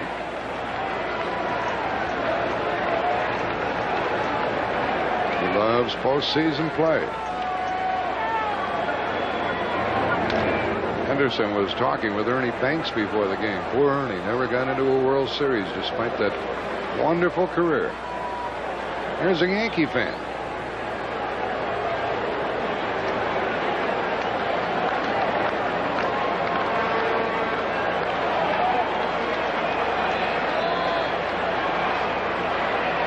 Ernie Banks, a Hall of Famer, MVP 2 straight years in 58 and 59. Mr. Cub. Certainly one of the more popular players that's ever played the game of baseball. He's on hand at the game tonight. 2-2 to Henderson. Sabo fielding flawlessly at third, gets his man. Let's hear from Jim Cott at this stage of the proceedings. Jim, what do you have? Well, Jack and Tim, you know, as I watch the Cincinnati Reds team from down here and I reflect back in the last few years, take nothing away from what Oakland has accomplished, but you go back to the Dodger team in '88 and then Toronto and Boston, I think they're facing right now the best team that they've had to play in the last few years.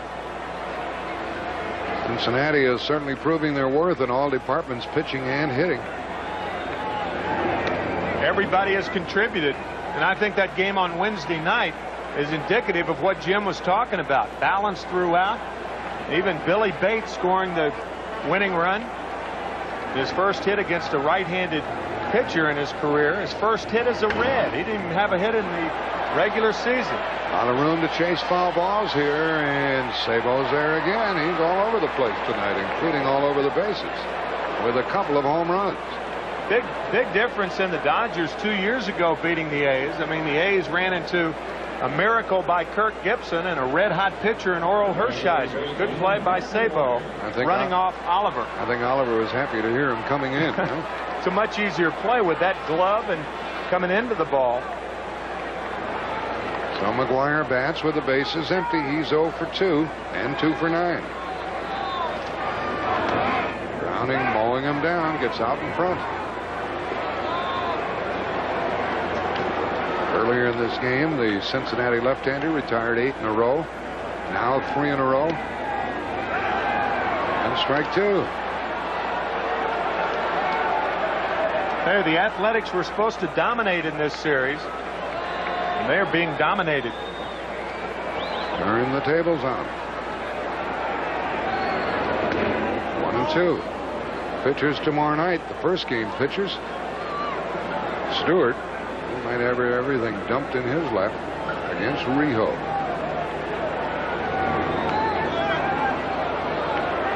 He didn't go around, and it is 2-2. Dave Stewart, his manager, said that's the worst game I've ever seen him pitch. Last Tuesday in Rio, he was the winner in Game 1. It's tomorrow night at 8 Eastern Time here on CBS Sports. And a well-hit ball for a base knock by McGuire with 2 out. They'll hold him to a single. Eric Davis gets to it. How about that? Eric Davis fields a base hit to left field in the middle of the warning track near the line, and Mark McGuire has a single. Seen balls ricochet off the wall and come back to the left fielder. Look where Eric Davis fields this ball. It shows the range of Davis, but it also shows you how deep he was playing. Middle of the warning track, just a single for McGuire. That's how deep they play for Mark. Now the A's need a big hit from somebody. Steinbach is up. Line to third, ground to the third. Hit 9 home runs this season. Every time they get a man on, the warning signs go up. There's Sabo again. He hasn't done anything wrong tonight, and he's done a lot right. 1 left for the A's, who've left 4. We played 6, 8-3 Cincinnati.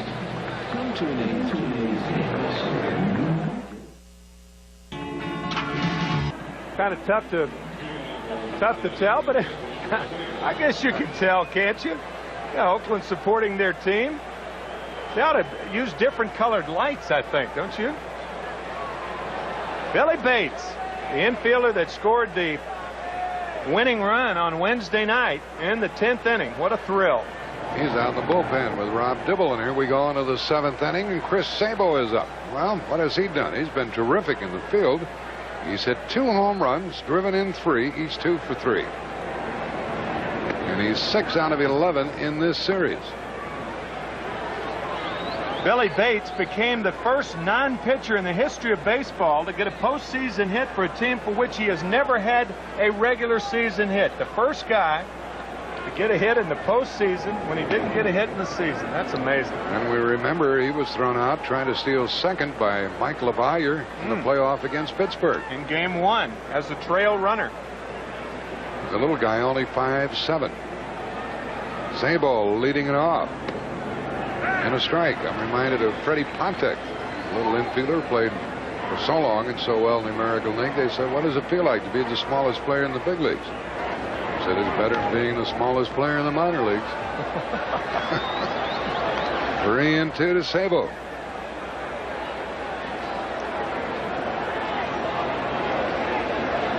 Sabo leading it off. Benzinger and Oliver to follow. Oakland warms up another Todd Burns. They've already used Moore, Sanderson, Klink, and Nelson.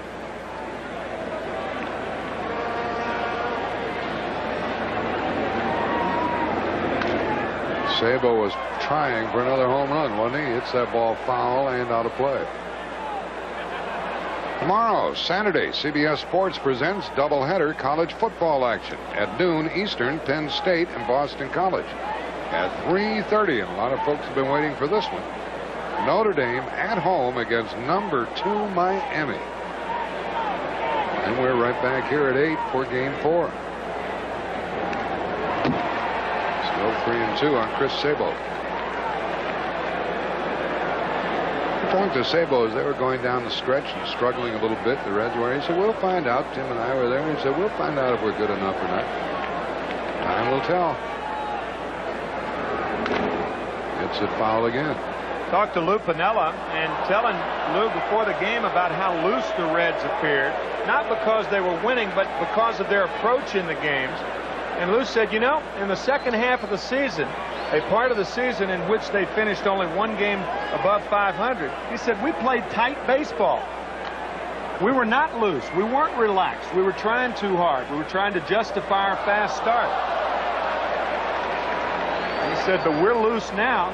We did not come into this series just to be opponents of the Oakland Athletics, just to give them a little work. We came in to beat them. They have. Sabo stays up there. Right, he said, I thought if we got into the playoffs, we'd play better than we had all season. He was right. sitting pretty. You folks back home in Cincinnati may have seen your last games at Riverfront Stadium this year. That's the way the team wants it. So Sabo reaches for the third time tonight. That's the first walk by Nelson.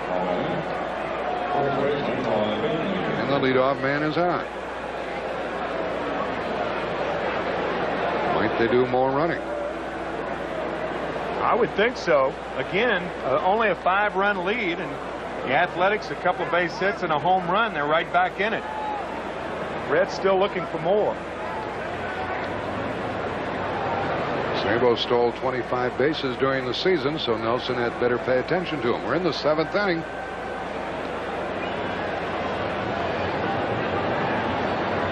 Cincinnati doesn't lose very many in the late innings. Jackie Moore, one of the lieutenants for Piniella.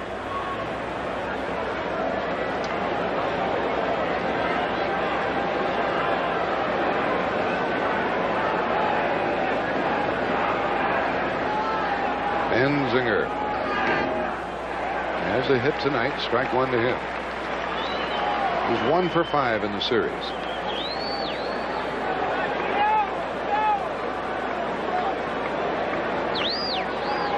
Cincinnati with that 7-run third really took the crowd out of this one.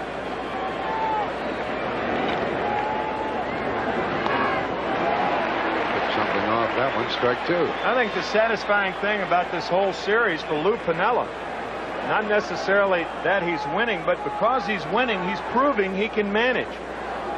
Something that one guy in New York didn't think he could do, George Steinbrenner. Wire to wire, beat the Pirates. Winning here, 0-2 to Benzinger. Well, we hope Larry Barnett, the umpire, is feeling better. I saw him before the game, said hello. And the next thing we knew, he had to leave the premises. Piniella puts on miles in that dugout during the game.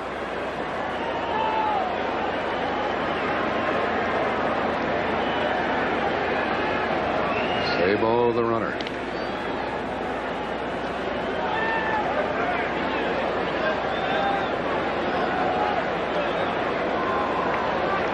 Gene Nelson, formerly with the New York Yankees, by the way, has done a good job. Much akin to applying the tourniquet, however, after all the blood's gone. A lot of damage has been done here. 12 Cincinnati hits. Benzinger hits it hard, and Randolph made a great play and a great double play. Nice double play started by Willie Randolph. 2 out in the 7th. Sabo had to hold up at first base. He wasn't sure this ball was going to be caught in the air or not. And Randolph on the short hop. The ball hit sharply, and he makes a nice play. And a 4-3 double play completed. Good play by Randolph. He was cool, wasn't he? Mm-hmm. Just walked over there, got the force out. Ball 1 to Oliver. Joe is 2 for 3 tonight. Willie Randolph. You don't hurt when you play him at second. Oliver now has 5 hits, 5 out of 12 in the series. Ball 2. Well, the A's have 3 more chances. Willie Randolph, whom we just saw a moment ago, will lead it off in the bottom of the 7th. They'll take their time with Oliver running, and the inning is over. 7th inning stretch time here in Oakland, getting late for the A's. They trail by the score of 8-3.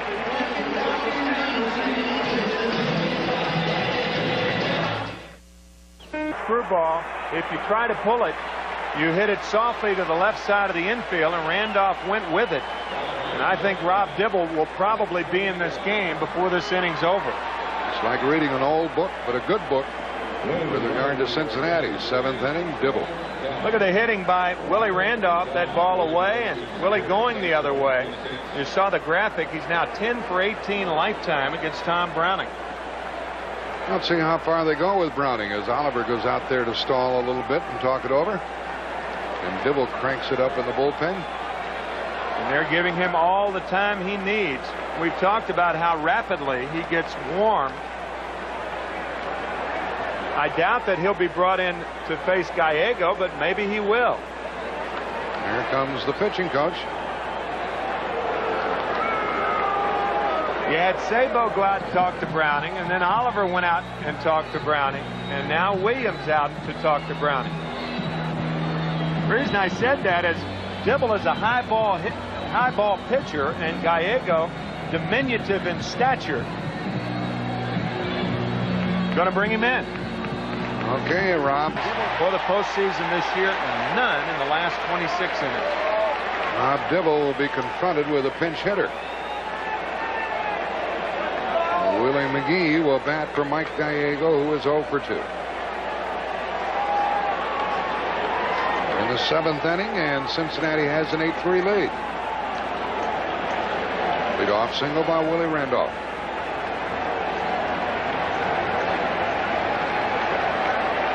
Look what McGee has done against Dibble. Ball 1. Great job by Tom Browning, the new daddy. 6 innings, 3 runs, 6 hits, struck out 2, walked 2. Leaves a man on base. McGee will try to solve Dibble. Willie would like to play here next year. He'll be a free agent. This is his hometown. There's ball 2.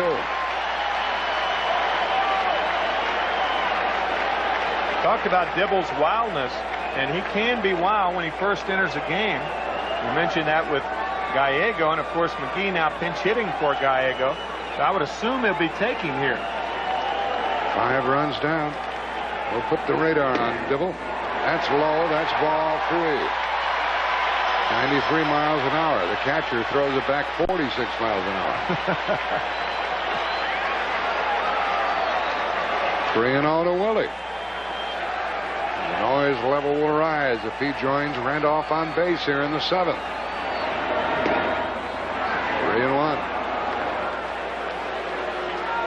That was 95 miles an hour. You going to take another, Willie?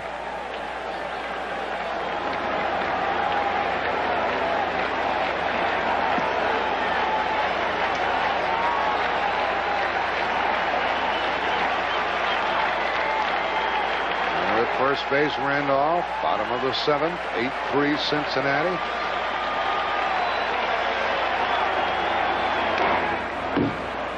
That's 3-2. And Willie stung his hands with that one. Hit it off the end. Little surprised that Todd Bensinger's holding Randolph on at first base, a 5-run lead. He may be running here because the count's 3-2, but he's not going to get a jump on a 3-2 pitch anyway. And that's the reason you hold him on, to keep him from getting a good jump. Big at bat. McGee up there.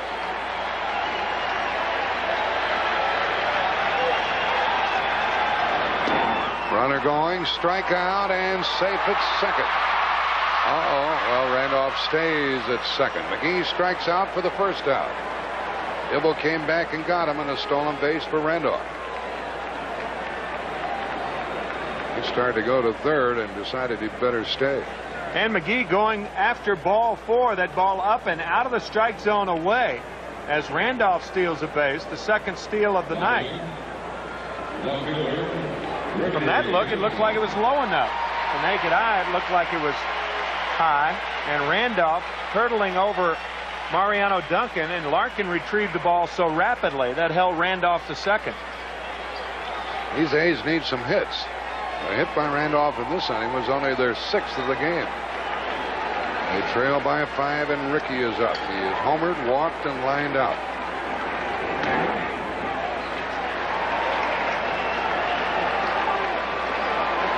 Randolph has to wait and make sure you see him looking back, and he falls into second base.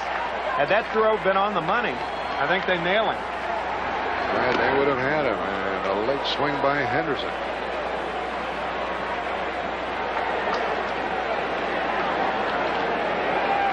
To talk to himself.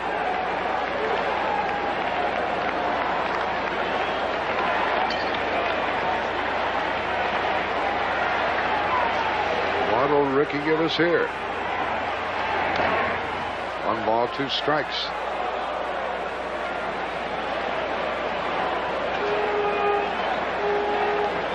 Frequently, Dibble will throw that slider when he's ahead on the count, and it can be a pitch that really freezes hitters. Yeah, really a two-pitch pitcher, fastball and slider that goes away from Rickey Henderson. We'll see if he gets it here. Yep. He got him with a slider. That's the second strikeout for Dibble. He's fanned both men in his face during this inning.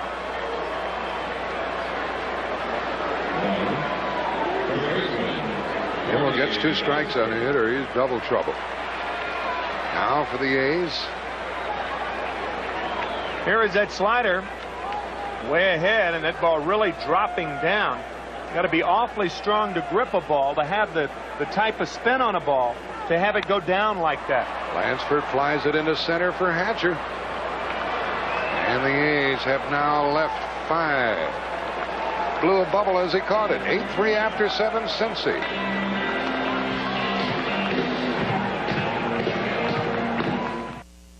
Toyota. Todd Burns is the pitcher.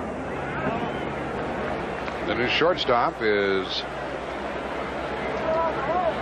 Mike Bordick. After Gallego was lifted for the pinch hitter, Duncan leads it off here in the 8th. 1 ball, 1 strike. Duncan has a hit. He has 2 in the series. Drove in a run with a double in the 3rd.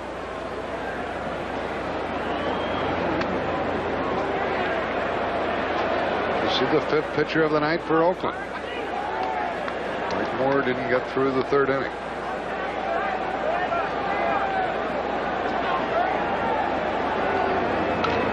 Breaking ball hit into center field for Dave Henderson. 1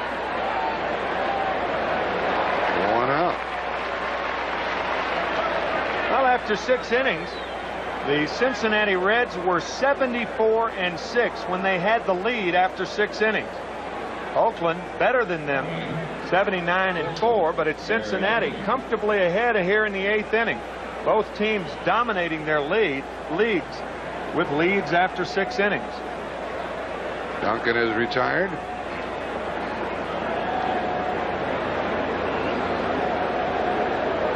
And the batter is Larkin. He's had 2 hits, 2 for 4. 2 of the 12 Cincinnati hits. Oakland fans are subdued here tonight. They'll have to crank it up tomorrow night. They'll have Dave Stewart going for them, and they might be facing elimination. What a shock that would be.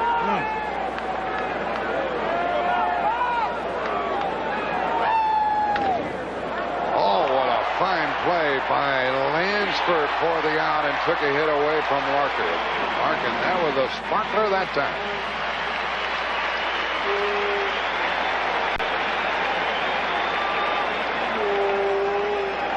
What made it so difficult, he was playing Larkin to bunt. You saw the bunt attempt by Larkin.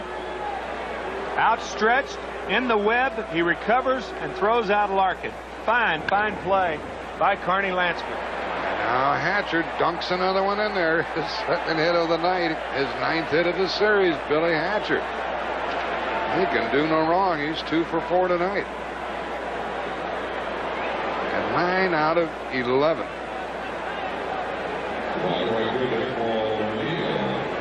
He gets jammed. Just dunks one into right. What a series he's having after a fine playoff. 5 for 15. Yeah, make it 9 for 12 now. So he's 14 for 27 in this postseason. Unbelievable. And the batter O'Neill. O'Neill has had a single and a walk and a stolen base. Scored a run. Facing Todd Burns with 2 out. And the runner moves down to second base.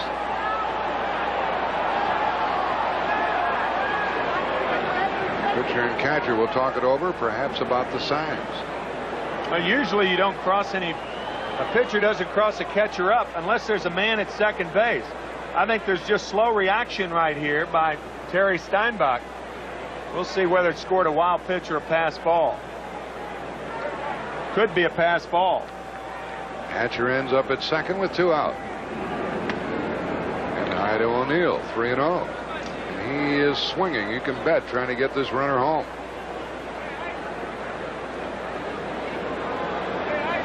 He'll have a rip at this one if it's around the plate. No, he was taking and he walked. 2 on, 2 out. Jim Cott has something for us. Jim? Well, most of the time when a pitcher's done, Jack and Tim, especially today, they go right up to the clubhouse and ice their arm. Now, we've talked about what a throwback Tom Browning is. Likes to pitch every 4 days, and I don't care if he gets knocked out in the second inning. You will always see him stay on the bench for the entire game. That's unusual these days. He worked the first 6 innings of this one and stands to be the winner. Now Cincinnati leading 8-3, has 2 on, 2 out, and Eric Davis up, strike 1. It's so chilly here in Oakland now. Maybe he decided to ice his arm outside without ice. You can do that. Yeah. It's a lovely day here in the Bay Area with plenty of sunshine, nice and warm, but cool tonight. And 1-1 to Eric Davis. 2 for 4. 6 straight balls thrown now by, I should say 5 of the last 6 pitches were balls from Todd Burns. Now he nails the corner. Davis didn't think so. It's 1 ball, 2 strikes.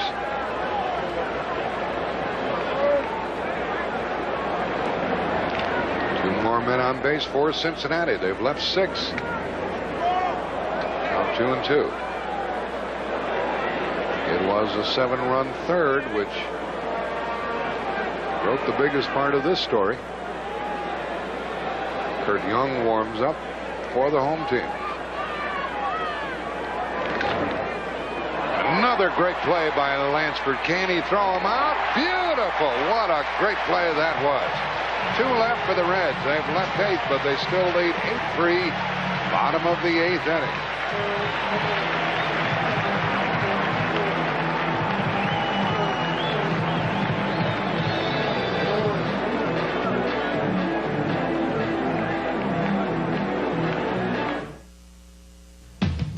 The first batter, Barry Larkin, is robbed of a hit. And now to end the inning, look at Lansford go to his right and rob Eric Davis of a base hit. Here's Canseco grounding 1 to short, and Larkin stays with that one, 1 out. And Canseco is 0 for 4 and 1 out of 11. And listen to this crowd. It's when you wish you had a name like Moose or Lou. Hey, you think they're calling you by your name instead of booing you.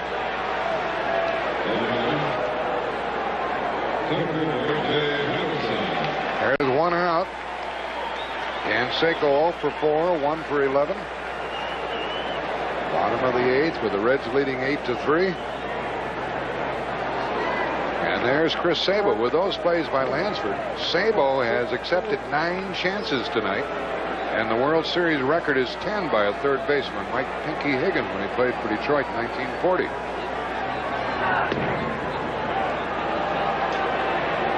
And a strike is called to Henderson.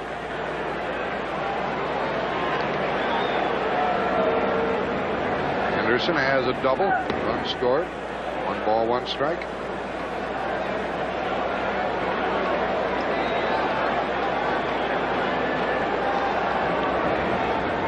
Talking with Oliver, the catcher. Well, Oliver's answering him back. There's 1 out here in the inning. Fly ball to right off the end of the bat, but carrying deep and caught by O'Neill for the 2nd out.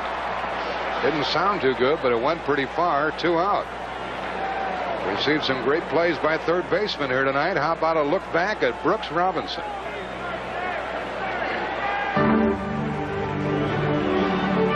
Swing ground ball, third base side. Brooks Robinson's got it throwing from foul ground toward first base. It is in time.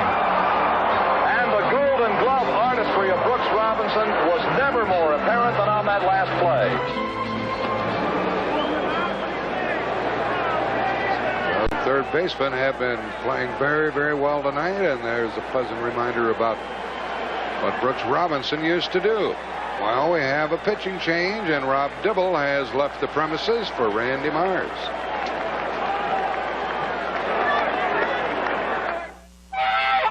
steps into the game, he is a walking billboard. Take a look at his cap. Well, Mr. Buck, it's, you know, in memory of Tim Leana, and in memory of Ken Griffey Sr., in memory of my roommate back home, Russ Tucholsky, because he wanted to come down here, but he had to go to work, and they wouldn't let him out of work. They call you Mr. Mellow. You're a little different than Charlton and Dibble out there. You are the mellow one. Well, we have an officer, we have the genius, and we have Mr. Mellow, and I'm Mr. Mellow. Mr. Mellow can throw hard. He fell behind. He throws a strike, and it's 1-1 to Harold Baines, leading or with 2 men out here in the 8th. I understand 43, Leana's number, and 30, Griffey's number. But what about the name Thor? Wasn't Thor in Greek mythology the god of thunder or the god of war? How can you be Mr. Mellow if you're wearing Thor on your cap? He's brought into the game just to give him some work and keep Dibble fresh. They got him out of there, and a backhand stop by Larkin. Threw him out with a dandy play. And that ends the inning. Down in order the A's. After 8, they still trail 8-3.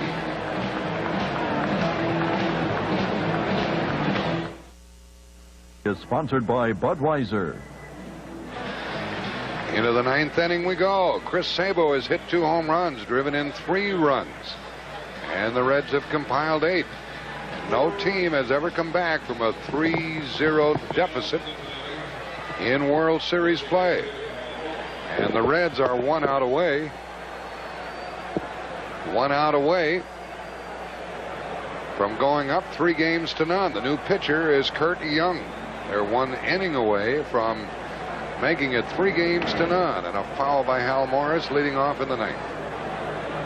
Mike Moore, Scott Sanderson, Joe Klink, Gene Nelson, Todd Burns worked the 8th, and Curt Young pitching the 9th.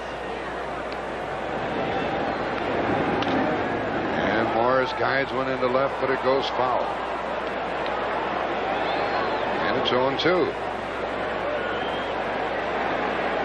Tony La Russa told us he has to score some runs tonight. And Hal Morris just misses his first extra base hit. Had that ball been just fair, that would have been his first extra base hit against a left-hander in his career. He's grounded out 3 times tonight to the first baseman, McGuire. And he hits one for Lansford, who has sparkled at third. 1 out. Both third basemen have been very busy and very effective. Morris is 0 for 4. Well, here's Chris Sabo with a chance to do something else. In addition to his 2 home runs and a walk, he's been brilliant at third base.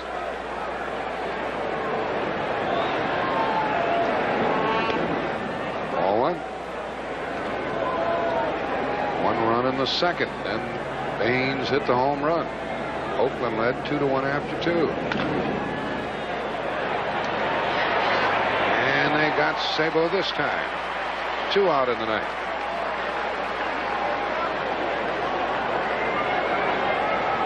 Tom Browning hanging around to see if he's going to get the win. On the Oakland bench, they are really feeling the clamp right now. It's Jamie Quirk closest to you.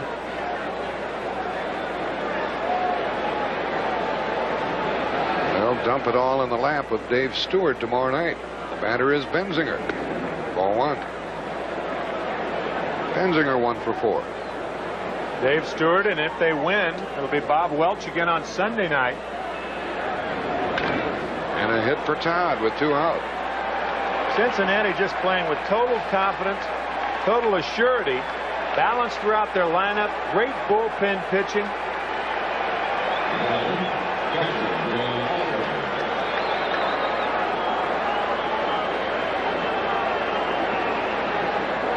Have to be impressed with the Cincinnati Reds approach. They won the first game handily. They're winning tonight handily, but sandwiched in between, probably the most important of the 3 wins, if they can win this one tonight. That 5-4 10-inning game on Wednesday night at Riverfront. And La Russa will say when this game is over, even if they lose, don't count us out. And of course, we're talking about a superb baseball team, these Oakland A's. Yeah, he'll say that and hope the players believe it. Oliver corks it into left field, and Ricky Henderson is there. Now the Reds have left 9, but going into the bottom of the 9th inning, they have a handsome lead. It is 8-3.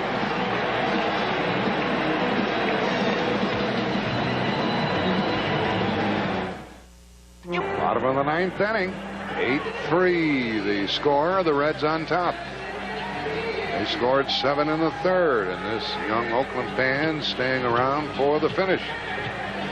Tomorrow, Saturday, and CBS Sports presents doubleheader college football action at noon Eastern. Penn State and Boston College, and at 3:30 Eastern, Miami at Notre Dame. Miami's ranked number 2. Notre Dame number 6. Both of those games on CBS Sports tomorrow, and then tomorrow night, Game 4 of the World Series at 8 Eastern time.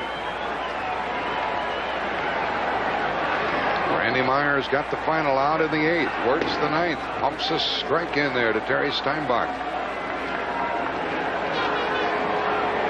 Or to Mark McGwire, rather. He's leading it off in the bottom of the 9th. He's had a hit tonight, one of the 6 that Oakland has.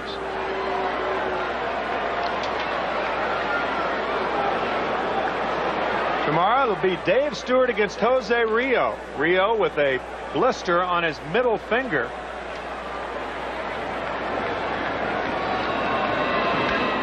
McGwire hits it out of play, and it stays 0-2. That gives him trouble tomorrow night. Lou Piniella has the luxury of removing him early and resting him for game 6 or 7. Lou's got a lot of options now. Tony La Russa, unless the Athletics can stage a comeback, major proportions, has few options. And a fly ball into left should be the first out of the 9th inning, and Eric Davis is there. One hands it, one out. 2 in a row, retired by Myers. Little gold around the neck of Mark McGwire. He's got a Mr. T starter set there. 1 for 4 for McGwire on the night. All Cincinnati folks after they got the 7 in the 3rd. Now it's Steinbach. And he's 0 for 3. Browning pitched 6. Dibble an inning and 2/3. Now Myers, who finished the 8th. Out of play.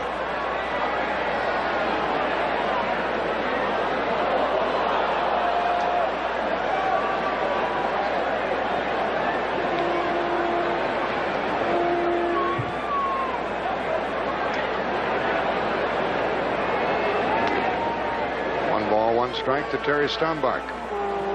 Tell you, this series started out with the word dynasty used for the Oakland Athletics.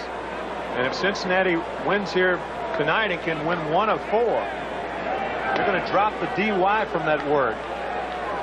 It's going to be nasty, because the nasty boys have really done the job on these Athletics. You certainly have. A lot of people think it's a lot of hype when you watch Cincinnati play a lot and you look at those stats. They are terrific. It's more than just a promotion gimmick. 1 out here in the 9th, and a bouncer for Sabo, who's been terrific. He ties a World Series record with that chance, his 10th chance tonight. Ties a record held by Pinky Higgins previously. 2 out, and in addition, 2 home runs and 3 RBIs for Chris Sabo. And we hope to chat with Chris when this game is over. Tough night for the A's. They thought the home setting would bring them back. But there are 2 out, and Randolph is up, and Myers throws one back to the screen. These Oakland A's, and we've talked about it before, and you folks have seen it, strut a lot. They're very proud of what they've accomplished. They're grinning, smiling, laughing all through the series, but we won't see any of that tomorrow night because they have the gun at their temple. Time called by Randolph, who's had 2 hits and a couple of nice fielding plays. 8-3 Cincinnati, 2 out, bottom of the 9th. They won 7-0. They won 5, 4, and 10 innings. It's the Oakland catcher. They lead 8-3 here with 2 out. 3-0 to Willie Randolph. Ron Hasse, the other catcher. And Mark McGwire with a somber face. Myers comes back with a strike. Somber and stunned.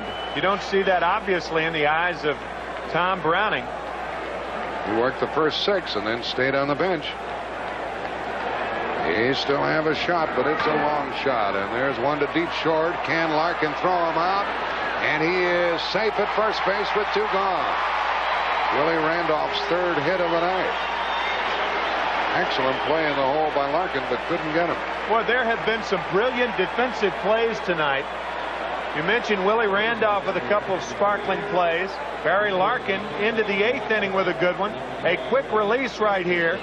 And Bensinger applies the tag, but late. Good base running by Randolph. Watch him slide to the outside part. And by the time he touches the bag, the tag was applied, but too late.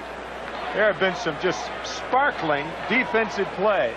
Lou Piniella stepped up and stepped back. 1 step forward, 2 steps back. They thought they had it. Myers to the pinch hitter, Lance Blankenship. He is batting for Bordick, Mike Bordick. He'll try to prolong this 9th inning. Both bullpens are quiet. And that's strike 2. Tony La Russa, Mark McGwire.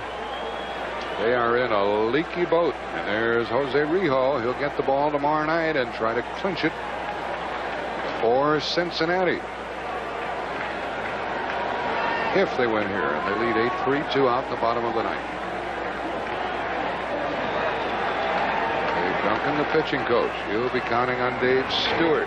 All ball out of play. And it stays 0-2.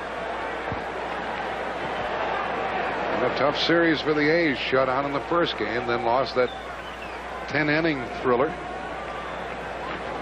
Gave up 7 runs in the 3rd here tonight.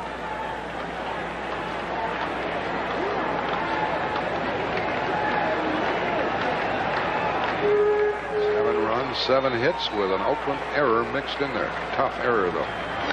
Blankenship continues to stay up there. In that 3rd inning with 1 out, Hatcher singled.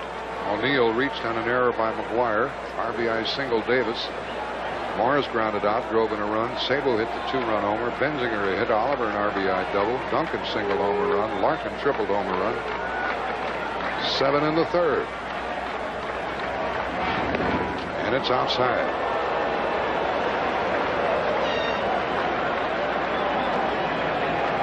Tony La Russa has used Moore, Sanderson, Klink, Nelson, Burns, and Young, trying to stem the tide.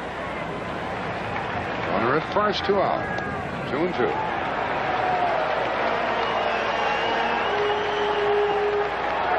Reds ready to spring onto the field. They lead 2 games to none. And they lead 8-3 in the 9th. Weiss unable to play in this series. And that's the way this one ends, and Cincinnati leads it 3 games to none. What a job they are doing on the Oakland team. Oakland left 6 in the game, but had only 7 hits while dropping it 8-3.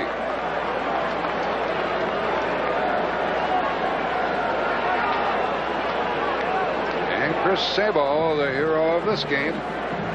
2 home runs, 1 with a man on, and brilliant play at 3rd base, Tim. Great plays all around on the left side of the infield. Too little, too late for the Oakland Athletics, however. Lou Piniella is more than in the driver's seat. He's in the driver's seat of a luxury car. Pat O'Brien is coming your way, and some post-game interviews on the heels of the 8-3 Cincinnati victory.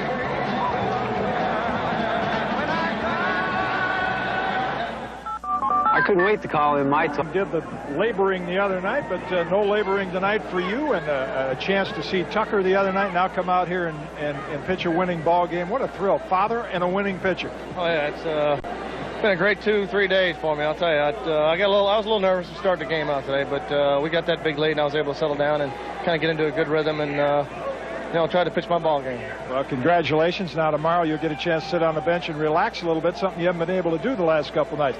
Thanks, Tommy. Let's go over to Lou Piniella, the winning manager. And like you said, Lou, when you came into this series, you were not here just to provide opposition for the Oakland A's. You had a lot of confidence in your ball club. Our club's played well all year, Jimmy, and we played very well coming off of the National League Championship Series, and I felt that we played very well in this series. And like I mentioned from day one, we're not here as an opponent. We're here to try to win this thing, and right now we're in good position. Winning the division and then the playoffs, I mean, as you get to the World Series, it's almost like there's less pressure. Without doubt. And our young ball club, I think, really matured a lot this summer. I could see it, the way they played. And when we went into the National League playoffs against a good Pirate team, we felt we'd compete and play well. And I'll tell you, they superseded everything that I expected. Made great defensive plays, got good pitching, just good baseball. And we came into the series even more confident, more relaxed, and it showed. We played very well. Thanks a lot, Lou. Congratulations. We'll see you out here tomorrow. And how about Chris Sabo? As Lou Piniella said, when he gets strikes, this guy's one of our better hitters. You got a couple strikes tonight. Talk about those 2 home runs. Well, I've just been working on being more patient because I know they're going to try to throw me stuff out of the strike zone, and I got a couple pitches I can handle, and I just look for stuff to hit when I go up there, and I got a couple things and I hit them hard. Yeah, you hit them hard, and also when they hit it hard at you, you picked it clean. I mean, you put on a clinic out there on defense. Well, I don't know about that. I've always thought I was a pretty good fielder. You know, I led the league, the National League in third baseman 2 out of the 3 years I've been here. So, you know, I think I'm okay. If I get to the ball, I usually make the play. Yeah, you're okay. You're more than okay. This whole Reds team has been more than okay. All right, that's the story from down here. Let's go back out to left center field. Pat O'Brien. Pat? All right, Jim, thank you. Not only did Chris Sabo, as they say, come to play, he was the first one in the clubhouse tonight, concentrating on tonight's game. And tonight's Chevrolet most valuable player of the game is Chris Sabo of the Cincinnati Reds, who hit 2 home runs. Leading 3-0 and Tim, Oakland could come back tomorrow night and win with Dave Stewart. Then they could come back and win with Bob Welch. But what the heck are they going to do then? They have to win 4. Well, they're optimistic. I mean, you have to be pessimistic when you're down 3-0. You've got to kind of go on the assumption that the Cincinnati Reds still have to win 1 ball game. I think from what we've seen of the Oakland Athletics, they came into the World Series thinking about their expectations and the expectations of dominating, and they have been dominated, no question about it. Same thing happening to them now that happened when they played the Dodgers. Dodgers beat them in 5. We'll see what happens mañana por la noche. Okay, Muchas gracias, Jack. And a reminder to stay tuned for the CBS News late night program, America Tonight Friday. That's after your local news. Tomorrow we'll start you off with a college football doubleheader. Penn State at Boston College, followed by Miami at Notre Dame. It all starts at noon Eastern time here on CBS. And then tomorrow night, we'll all be back here to bring you Game 4 of the 1990 World Series. The Reds will come back with Jose Rio, the Game 1 winner, and the Oakland Counters with Dave Stewart. We'll see you here at 8 o'clock Eastern time. Until then, for Jack Buck, Tim McCarver, and Jim Cott, I'm Pat O'Brien. Good night, everybody, from Oakland.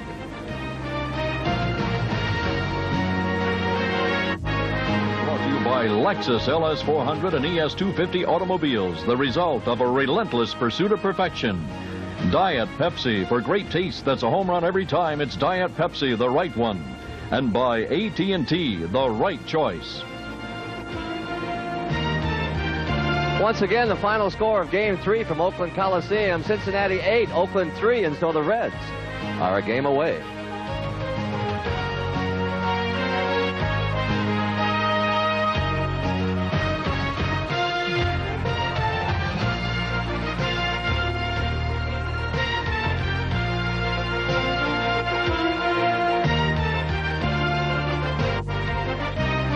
You've been watching CBS Sports coverage of the 1990 World Series.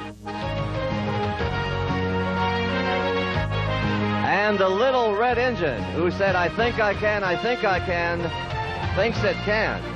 And Tucker Browning, your daddy's doing just fine tonight.